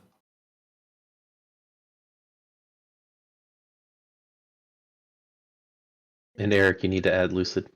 Yep, I'm working on that. Lucid ended up having a 12. Okay, and now I gotta do all the rollings for this goddamn tree and all of these zombie things. Hey, Hold you're on.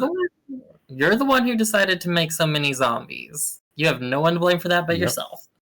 And you also decided to roll everything manually with your dice instead of just having the character sheet up and clicking on it. Yeah, well, you're making it harder on yourself. That's you. Also, I have noticed a bit of a pattern. You like to put a lot of enemies that have multiple attacks available to them. Actually, I'm just following modules. I'm going to be very specific here on this. Okay. We are I just also didn't know if on. that was a preference you had. No, I guess I don't really have a full preference for what I like. But I will say that it is nice having extra attack.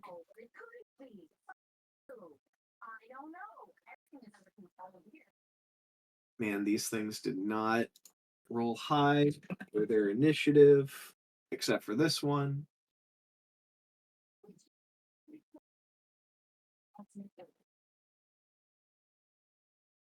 Okay, and then I need to roll for the tree.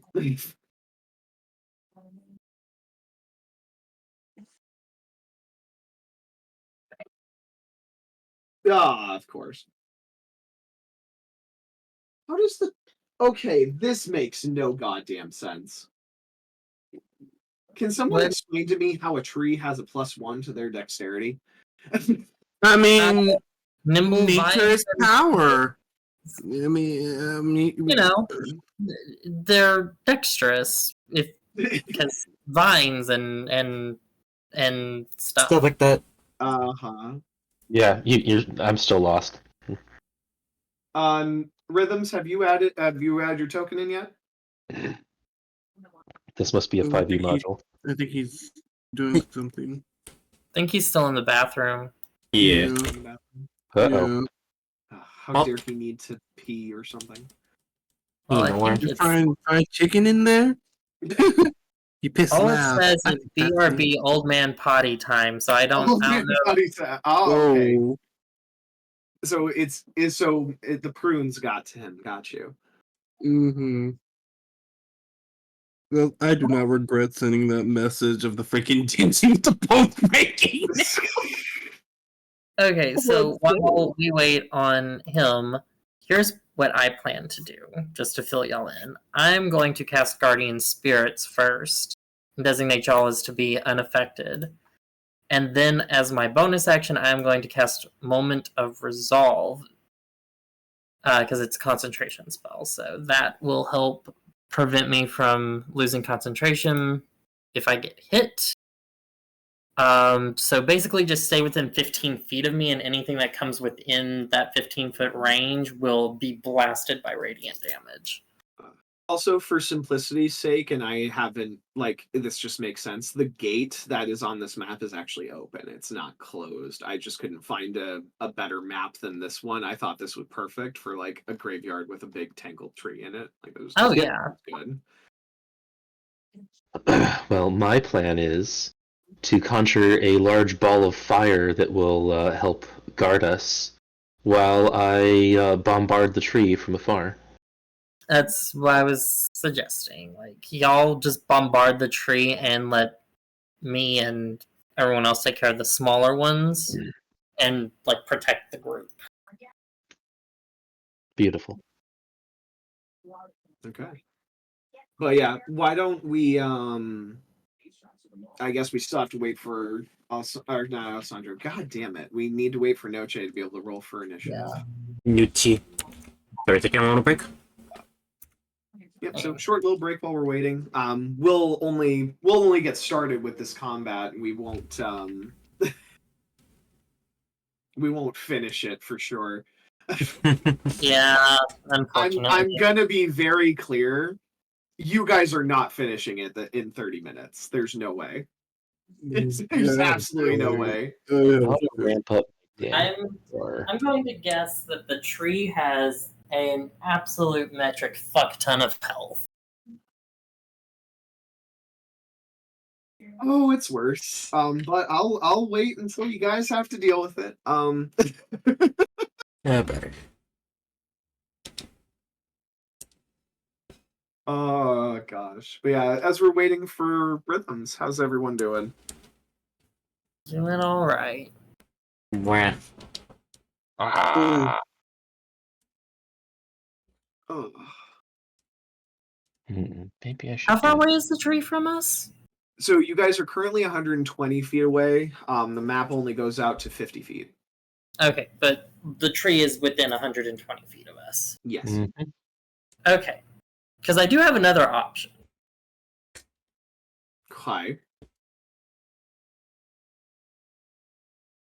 I could just drop an orbital space laser on it. Yeah, just drop Moonbeam. I mean, you could do that, and then, if need be, switch to Spirit Guardians once the other things get close, because they've got to move up to us. Yeah, that's true. Although the tree's roots are nearby. Already around us. True. Yeah, so I figured the spirit guardians would be the more prudent. Again, No. like I'm like to give you for this your passive perception, you guys have kind of realized like you're having to walk over a bunch of roots and everything as you're going out. You can like the way that this thing is able to see the roots have gone out like a mile already. So maybe if you cast Spirit Guardians, it'll just do continuous damage to it every round because its roots are all around us. Exactly. I mean, it has to make a wisdom saving throw, but still. It still takes half damage, so it's not a save or suck spell. It's part of why it's so good. Oh yeah, on successful save, the creature takes half as much damage. Uh-huh. Oh, I love spells that do that. Uh-huh. oh yeah, no. It's the one downside about having a tree that is in the ground. It can't move towards you guys. Yeah, so you're not going to Whomping Willow us, but you can still have the roots come after us. Mm-hmm. There's a lot of things that it can do, thankfully, but Maybe I should do that instead. That would help everyone out. it's up to you guys on how you're going to handle it. But this thing is dangerous. I am not joking on this. So. I mean, generally, giant trees that are, No. doing shit like this are pretty fucking dangerous.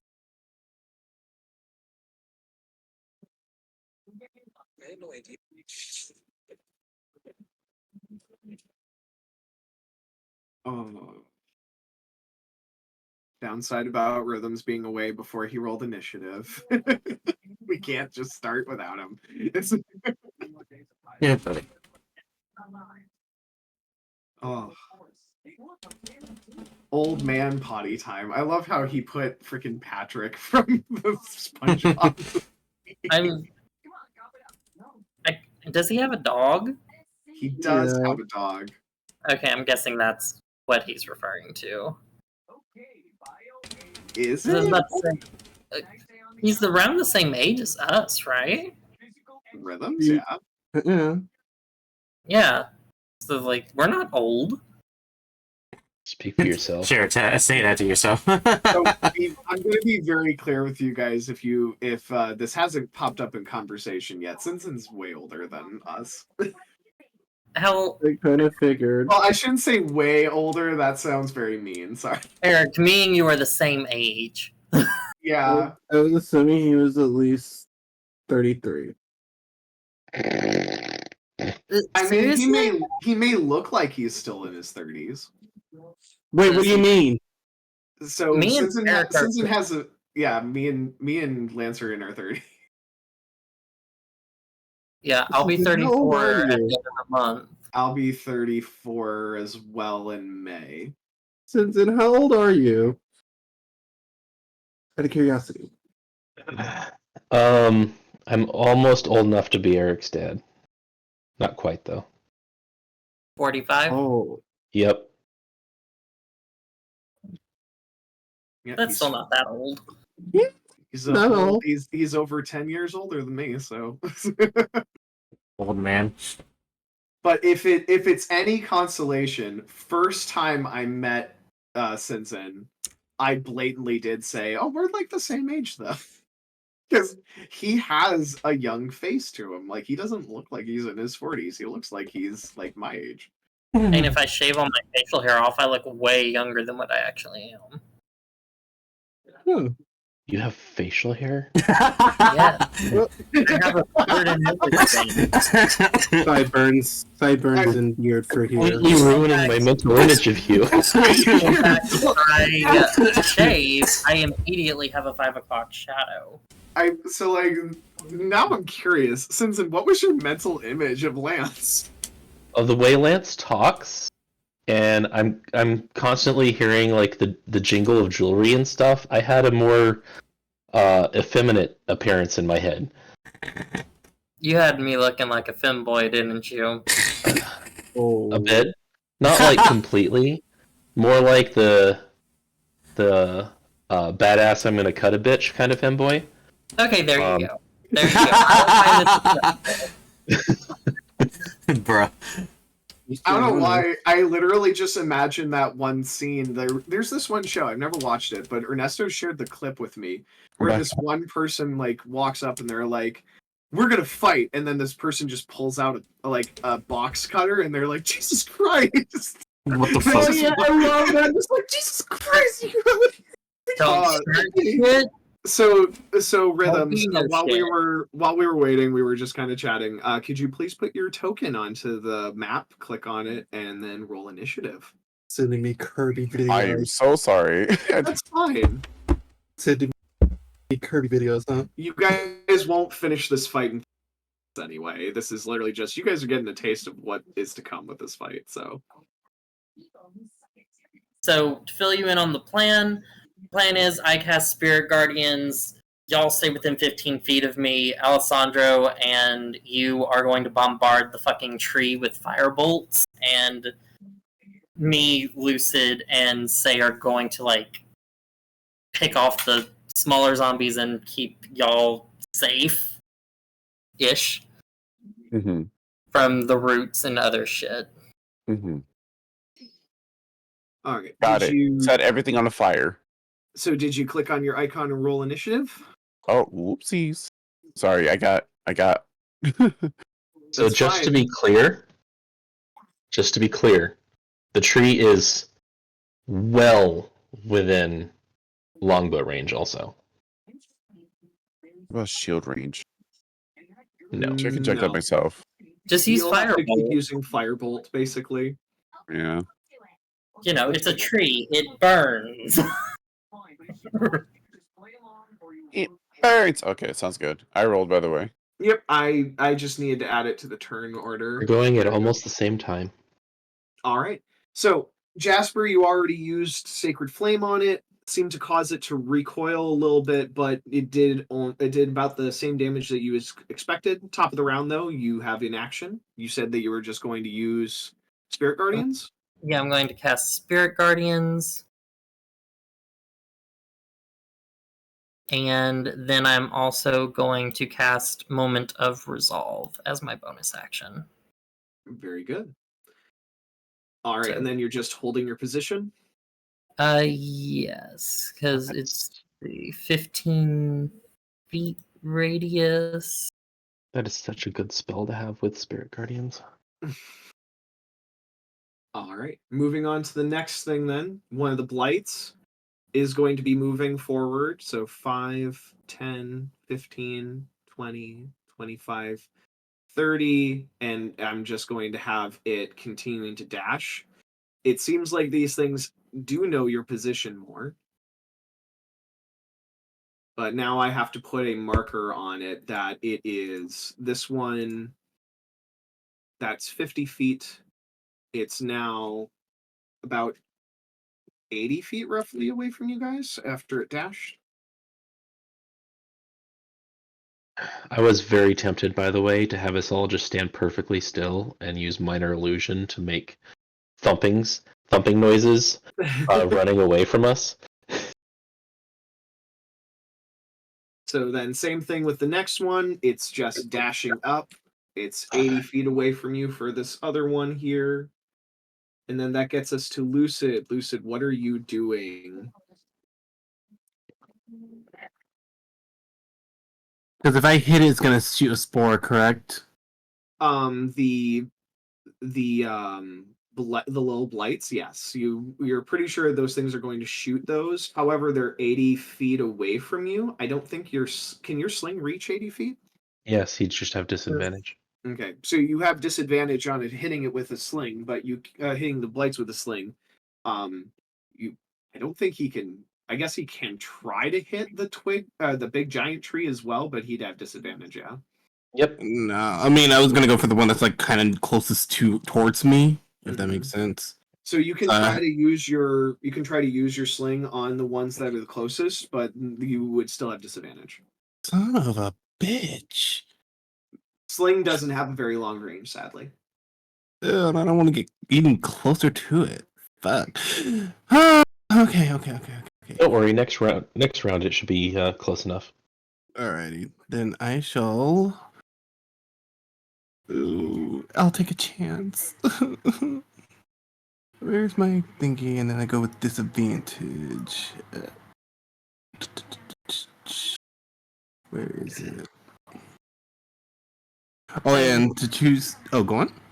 Oh, question for Eric specifically. Were there any roots around us? Yes, When I there's roots cast around spell? all of you guys. Yeah, they should have probably had to make wisdom saving throws. Just saying. So with those wisdom saving throws, that does make it a little iffy for how it works.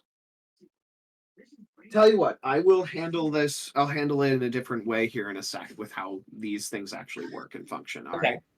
Okay. Sorry, Alrighty. continue. No worries. Okay. So you go ahead, you try to hit one of the ones moving forward. It does not land, and you miss. You can try to attack again. Fucking. Take a chance. Oh, shit. I missed my thing. Hold on. Natural. Oh my god. That Oh, one no. just kind of, you throw it or you use your sling to kind of sling a rock or whatever, and it barely goes anywhere. Damn. I kind of hate this plan now. God damn it. I mean, you can always go closer. You would want that. All right. Yep. Are you Go moving at all, or are you just staying there? No, I'm saying I have to wait Okay. for him to get closer.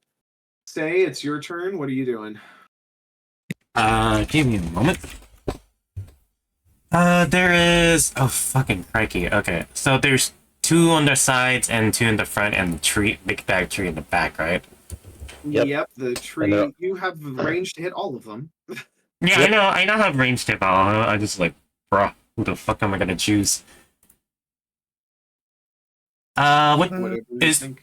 any of the 4 small ones been hit yet? None of the 4 smaller ones have been hit yet. They are moving towards you for the first 2. They are still 80 feet away. The others are more than 80 feet away. I think I'll target the one that are closer. So, I guess this one and this one. Okay. So you go ahead and make attack rolls on the 2. Yeah. I'm trying to see what else would do right now. So I'm just thinking.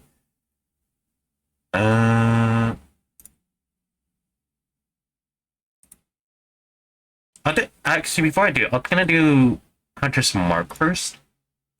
Yes, you can use Hunter's Mark and focus your target on one creature. This one here. Okay. Can, Go ahead and I make don't your think- attack rolls then. By the way, I don't think I can. Can I? Can I attack? Can I do both of the attacks at the same creature? Yeah. You can use attacks on the same creature, yes. Okay, cool. Then I'll just do this one then for both of Yeah. All right, 2 on the same creature. Yes. Yeah. Extra attack. You can target one creature, multiple creatures. It doesn't matter. It's your Horde Breaker that you have to target an adjacent creature. Yeah. Okay. I had to make sure first.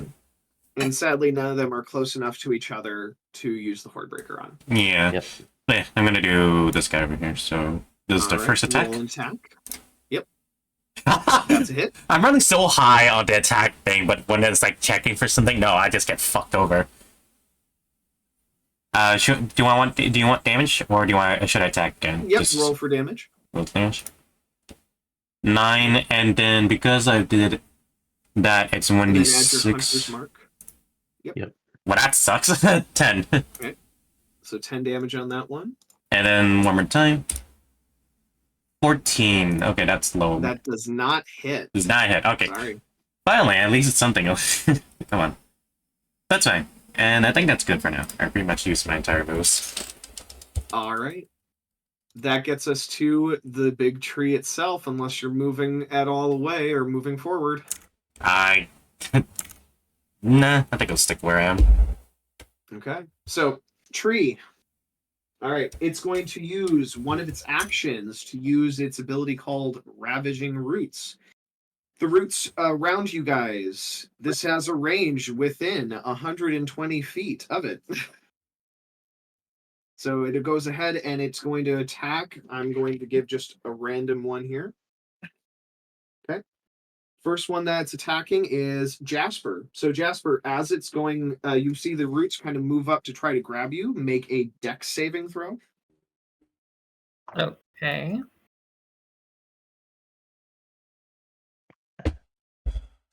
Right. No, not that. There we go. Okay. Saving throw. Dex, of course. All right. So it goes and it does grab you. However, while it's trying to grab you, it does have to take the damage from your spirit guardians.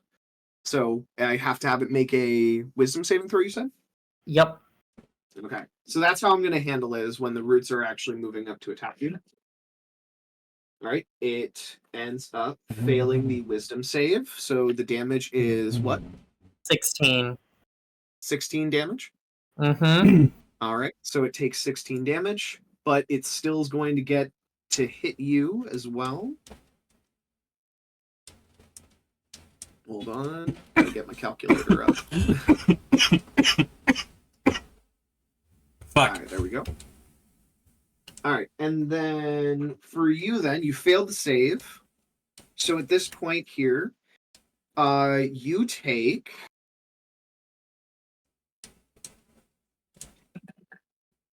You take 6 points of piercing damage, and you are grappled.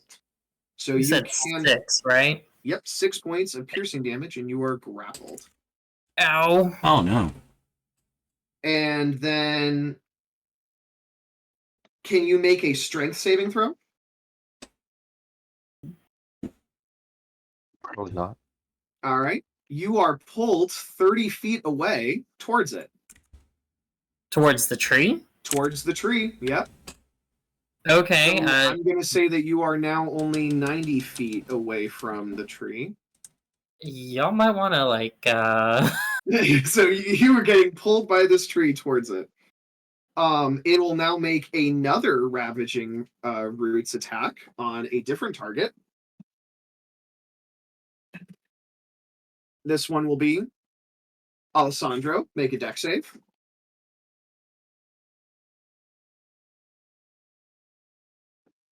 You see these roots try to move up and grab you, and you immediately jump away from them and avoid being hit by them. I That's see the how it end is. of its turn. Can't hit my AC, so you're targeting my saving throws. That gets us to Alessandro. Alessandro, you see that your ally has been grabbed by roots and is being pulled away from you. He's 30 feet away from you at this time. That's And this Noche. thing, or sorry, Noche. Sorry, my apologies. So Noche, you do see that he's being that Jasper's being pulled away. What do you do? I will try. Can I try to cut the roots? You Well, can actually, no, try can to I cut use the roots if you Firebolt? want. You can Use use Firebolt. Firebolt on the roots. That's also available. Yeah. Is it out of character? Is it safe to use Fireball on the roots and not burn him? Yes. Then I will do that. Just that. Okay. Make an attack roll. Hello? yeah. Hello.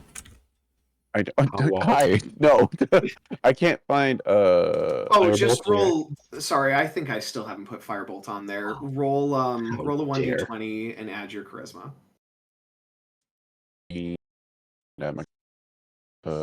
Plus. Plus Your 3, I think, is your charisma modifier. It's not Yeah. just the charisma modifier; it's the Plus proficiency the bonus proficiency also. as well. Yeah. We'll do the math. It's fine. Just roll a 1d20. Okay. 16. 10, 16. So 16 does indeed hit. Now you need to do 2d10. 2d. Okay. You go ahead and you shoot off the firebolt, and it lands, and it does more damage than you thought, but then as the fire fizzles away, it didn't do as much damage as you thought. Oh. So it seems like you see a lot of the bark that was on the roots just kind of burned away on that one spot.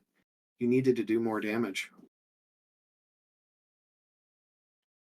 But it Eh. still takes some damage from that, but it didn't do as much as you thought it was going to do. Am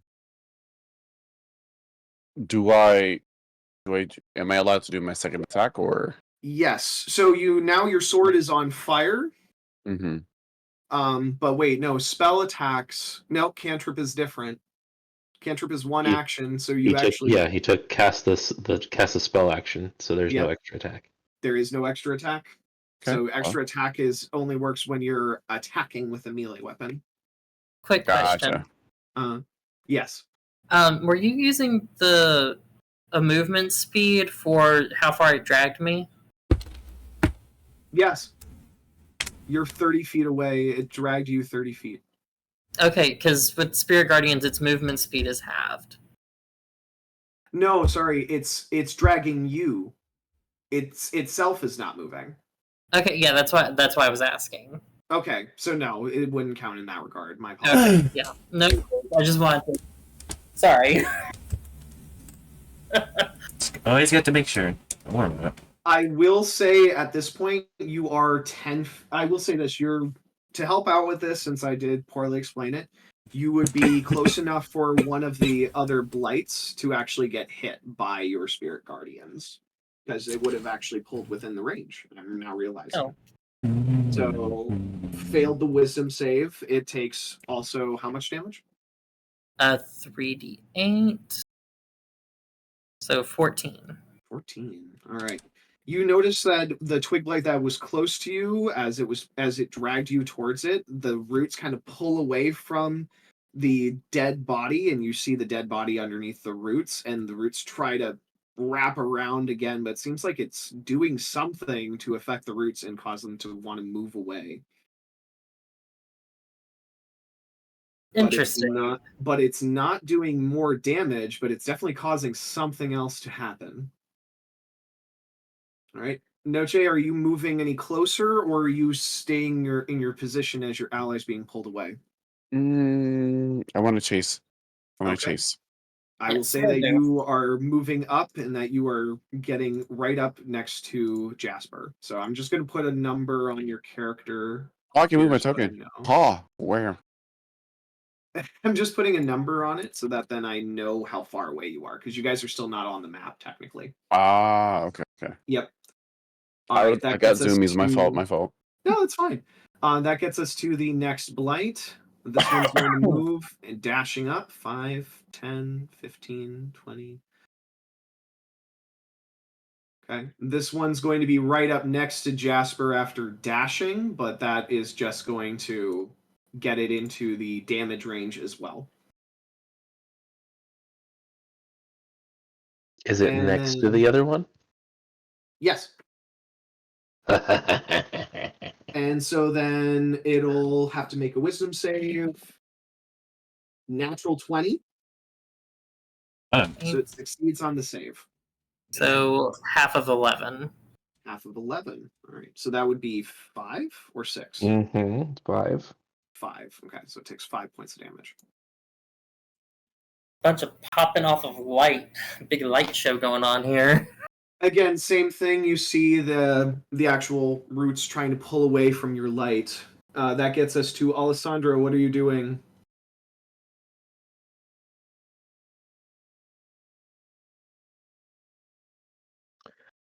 The two that are next to each other, in the spirit guardians, on the other side of them, a sphere of fire appears. Okay. So they have to. They have to make dex saves. Okay. Burn, They bitches, both burn! fail. So they both fail, and they both take double that damage then. Uh-huh. So 22 damage. Nice.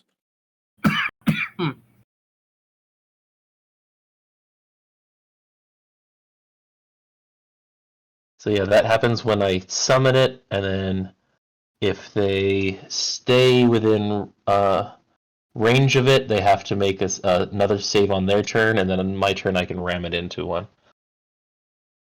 And then do you end your turn? No. I'm going to walk up behind my friends, and I'm going to look at one of them, and I'm going to say, "Ooh, that had to burn." Is there one specifically? Let's say that you're doing one on the left or the right. Let's say the left. Okay. Has to make a save. I'm sorry. Your saving throw is what again? 16. 16. I literally rolled a 16. Fuck you. I'm sorry. And then do you end your turn then? Yep. Yeah. As the tree's legendary action, legendary actions happen at the end of a player's turn. If I'm doing this right, Sinzen, am I doing this Correct. right? Okay. So you guys see all of a sudden the roots move up on one of the actual blights that was very badly damaged, and it's pulled down underground. It ends up doing the same thing that it's doing to Jasper, but you guys see a bunch of energy being pulled out of the creature as it's being dragged underground, and it dies. However, then you guys see the actual damage that you've done to the tree so far. A bunch of bark is starting to build up where you have hurt it already. Goody. So then that ends up healing it by 6 points of healing.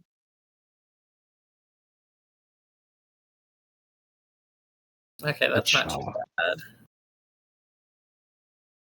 It pulled down one of the ones that was very badly hurt.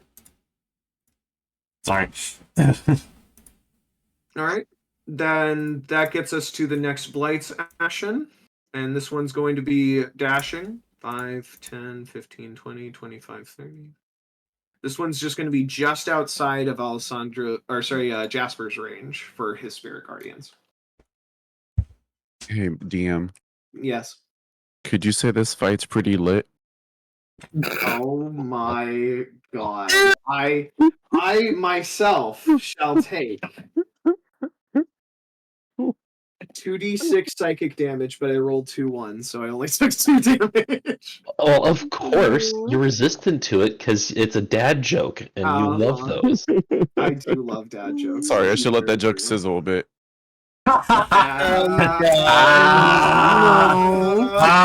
I'll keep it in the back burner for next time. He keeps grilling the jokes. Stop. Man, He's What sure. else, Sandra? Rhythms You is did on the fire. first one. Oh god, Alessandro Simpson continuing with the on fire. Anyway, so with that though, They're Jasper, cooking. it's your turn. We only have about 7 minutes here left. Do you guys want to stop at the top of the round then here? I'm fine with that. Okay. I will mention this then really quick so that you guys know what's going on, so you guys can plan for next time a little bit more. Jasper, can you go ahead and make a strength save? I can, but it's probably not going to go very well. Oh, actually, it went very well. So you go ahead and you free yourself from the actual roots themselves. So now you will be free to you'll be free to move, and you are no longer grappled. I will state this though, that if you would have stayed grappled, the same thing would have happened to you as what just happened to one of those blights. Oh, joy! So that's where we'll leave off for next session, so you guys can figure out what the fuck you're gonna do as this thing can kill other blights and recover health, and I also am pull health away from you guys. So Boy, I'm at a this next fight's gonna major burn. disadvantage Oh with my this thing. God. We're done. I have no dex multiplier. Rhythm, you need to fizzle those jokes. It's done. We're So done you guys- now. So it seems like the key thing. So you guys will have to figure out your key plan for this here. Do you guys Yeah, have any thoughts in the last 5 minutes before you go to kind of think things through? Yeah, staying back and bombarding it isn't going to be an ideal way to kill this thing like we thought it would be, but we can still do it while we're moving forward. So, Well, I know that's the only thing I can do. My best idea is someone who's not currently concentrating who can cast Bless. Lay that down on the party so that we have an additional 1d4 to our saving throws. yeah. You can give that to me then. Actually, I think I'm the only one who can do it anyway. Because like I have no additional stuff for dexterity. Like whatever I roll is what I roll. So that would be very helpful. Oh Yeah. boy. So bombarding it from a distance will do damage. It's just going to be a very long fight if you guys do that. Yep, you guys have some good ideas and plans. We could actually do it because Eric let slip that thing's range is 120 feet, so we could literally step in, fire, step back out, and now it can't hit us. That's true.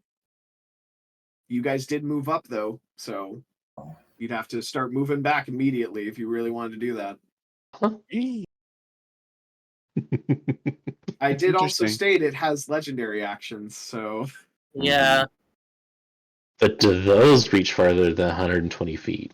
you guys don't know all of its legendary actions. Eric going in, changing the range. No, honestly, I'm still going to stick to the rules on it and whatnot. However, I do have legendary actions I have not mentioned yet, so I'm guessing you have at least 2 more. you guys will find out. It's just an educated guess because most creatures that have legendary actions have at least 3. This is also your guys' first creature with legendary actions, so Oh boy. This is actually the first creature I've ever fought that has legendary actions. The real question is, does it have legendary saves? Or resistances. Yep. Because fire isn't doing as much as we thought it would, and neither is radiant. It doesn't like radiant, I know that. I will say that here, I will mention it yet again. The damage did what you guys thought it would do. However, it seemed like it didn't get all the way through. Okay. Because the way you were saying it was not doing as much damage as we expected, and that's the key word for it has resistance. So, my apologies. In this situation, it still has a vulnerability to fire. However, something is preventing it from going all the way through for doing full damage. There's some other thing that's not resistance. We're gonna have to chop this thing in half and burn it from the inside out, aren't we? Very thick bark. I can make an axe. I have spiritual weapon. I Oh, will turn into Abe Lincoln here, or was it George Washington? Whichever one cut down the cherry tree. George Washington. Yeah. Of course, Jasper wants to cut down a cherry tree. Hey, the fucking tree tried to eat me. Oh, okay. But yeah, All I'm otherwise, saying is we'll if have you to think l- Jasper's a pain in the ass to deal with, just wait till the backup character comes out. Just saying. but otherwise, hope you guys had a fun session. Next week is Valentine's Day, so I think some of us are busy that day. I'll be Wait, free. oh wait, no. Definitely not blue. I mean, technically, I have a date on the 12th. So yeah, Oh boy. That was so mean. but that was I a was low blow. joking.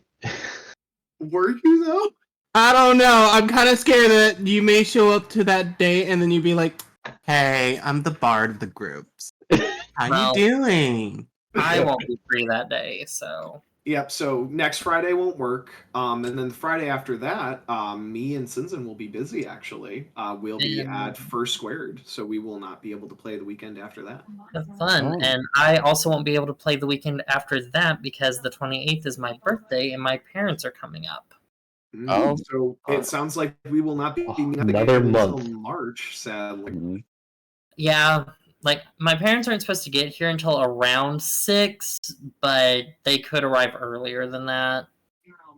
Just Great. kind of This gives me enough time for you guys to forget how everything works. And I'll bother you from time to time. Wait, I have extra attack? But guys, Yeah, I do literally. want to tell you though. I do want to tell you, my date is a tub of ice cream / eyelashes. I mean, is it like okay? Is it Rocky Road? Don't hate me, but I love mint chip ice cream. Period. Yeah. Louder. Yeah, like I Okay, I'm love not gonna mint chip. judge. I have mint chip, chocolate chip, or mint chip, ice cream sandwich. Yeah. Wow, Yeah. that's Oh! Take pictures and send it to me. I want to know what it looks like. I want to buy one. It's No. just an ice cream sandwich, but it's mint chip, mint chip ice cream. Jesus Harry, fucking get it Christ. together, please. A desire of ice cream. My Oh, God. let me go ahead and point out the whole let's get it together. Thank you, Rhythms, for finally, after how long was that shield design finished that you finally shared it with me? Oh yeah, because I literally took my time with it just to suffer because I can do what I want. Time. So cope. Are you wanting to get a new shield, or is this what your boomerang shield looks like? That's what his shield looks like for Yeah, his this is what- drawing that I've done of Noche, and I've been wanting to have that shield design so I can finish drawing his Oh. character. Not gonna lie, I always pictured it being more of a round shield. Yeah, I kind of Mm. thought of a round shield too. No, because I was thinking more like aerodynamic. Okay, I But see. again, at the same Like same time, though, it's more like a technically Dia shield. So okay, I got you. Lore induce. Okay. I love it. I love it. mhm. Alright, I do Wow. gotta go though, so I will see y'all later. I Bye. too also Have a good have one. to go. Yep, Yeah. I need Wait, food. wait, Niku, Rhythms, Nope, before you bye. go, you have to hear my new interest that I made. No. Nah, I'm joking. What is it? I've been on that train. What are you talking about? What? Yeah, we've been making jokes about I that for a know. while. You're so late, game. No, not that I'm late. It's just I've decided to make it. I just recently I'm like, you know what? Let me make this real quick. Make what? And then No, just you slap were it. so late, game. Everybody's been on that train for a I while. know they've been What? on it. Literally, Mijo messaged me yesterday, and I just sent him the GIF, and it's like, "Oh my god, do you know?" I'm like, "Yes, I know. We talk about this stuff." Rhythms, I appreciate you so much because you give Blue just as much shit as I do. Oh, it's worse, Eric. Trust me. This is Oh, what what you get at bare minimum. Well, What here's do the thing. I'm torturing myself immensely here. Blue, am I allowed to tell them what's going on between the two of us in the future? So when I return back to streaming, I'm gonna be doing Baldur's Gates for the first time ever, and Eric's gonna join me, and I'm gonna make sure his life is shit when I die. Good So luck. I'm playing Baldur's Gate 3 with this motherfucker, and I'm allowing him to make all of the decisions. I'm gonna make sure we fuck everything up. It's gonna be fun. You can't fuck up your rolls, though. I on literally purpose. just overheard Sinsen in the other room saying, "Don't worry, the game won't last that long."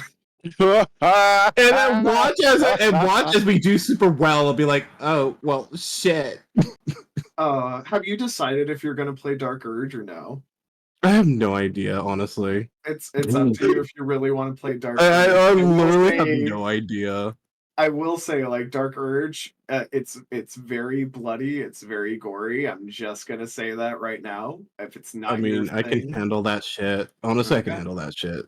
it's up to you. But like, if you want to play Dark Urge, that's fine. I'm kind of tempted on just playing a normal, regular, customized character instead of playing one of the companions. But Dark you prefer- Orb, got it. I mean, I So can that's what play, you're telling me. if you don't want to play the Dark Urge, I'll play the Dark Urge, and then you have to Oh. deal with me having to deal with all that shit. Oh shit! Damn. It's up to you. You'll Fair still enough. experience the Dark Urge stuff, but you don't have to deal with it. It's up to you. So many options I can go with. I like it. Yeah, I'm giving you free range on that because it's your channel, it's your Twitch channel. So I'm just kind of there for the goddamn ride. And boy howdy, based off of what ride I saw Rhythms had to deal with, I'm in for a ride. Yes, I'll make sure it's very fun and educational. I promise. I'm gonna go ahead and start shit. Oh. I feel like I need to build a strength build so that then I can just throw him rhythms anytime I want. You know, I can just pick up Blue and just throw him off a goddamn cliff when he's pissing me All off. right, remember, Blue. I'm about to see you in FWA, so Oh shit! I'm scared now. Never mind. I'm scared. Terrified. No, Mhm. I play a warlock build and Eldritch Blast, and I just shoot him with lasers to knock him off cliffs all the time. What the fuck? And I'll just Oh be my like, god, you're like stray blast. I'm sorry. ew, you're like one of those players in 14 who use rescue and pull you away and kills you. Ew. I mean, yeah, I could do that too, actually. Ew, go, we're dead. Eldritch Blast can pull or push a target. Nope, we're dead. We're dead. My God. Sashimi! He left. And there you I'm go. screaming. All right. Whatever. Good I luck do. with that, though. But yeah, have I'm gonna fun. need it. Good luck with Blue. Whatever Oh. the fuck he's doing. All right. I need some food. I hope you guys had fun. Alright, bye. Now See shoot you off to ya. the Bye. abyss. See you guys in about in a month. Jesus Oh my Christ, God. Miku. Bye. All right, bye. Yee.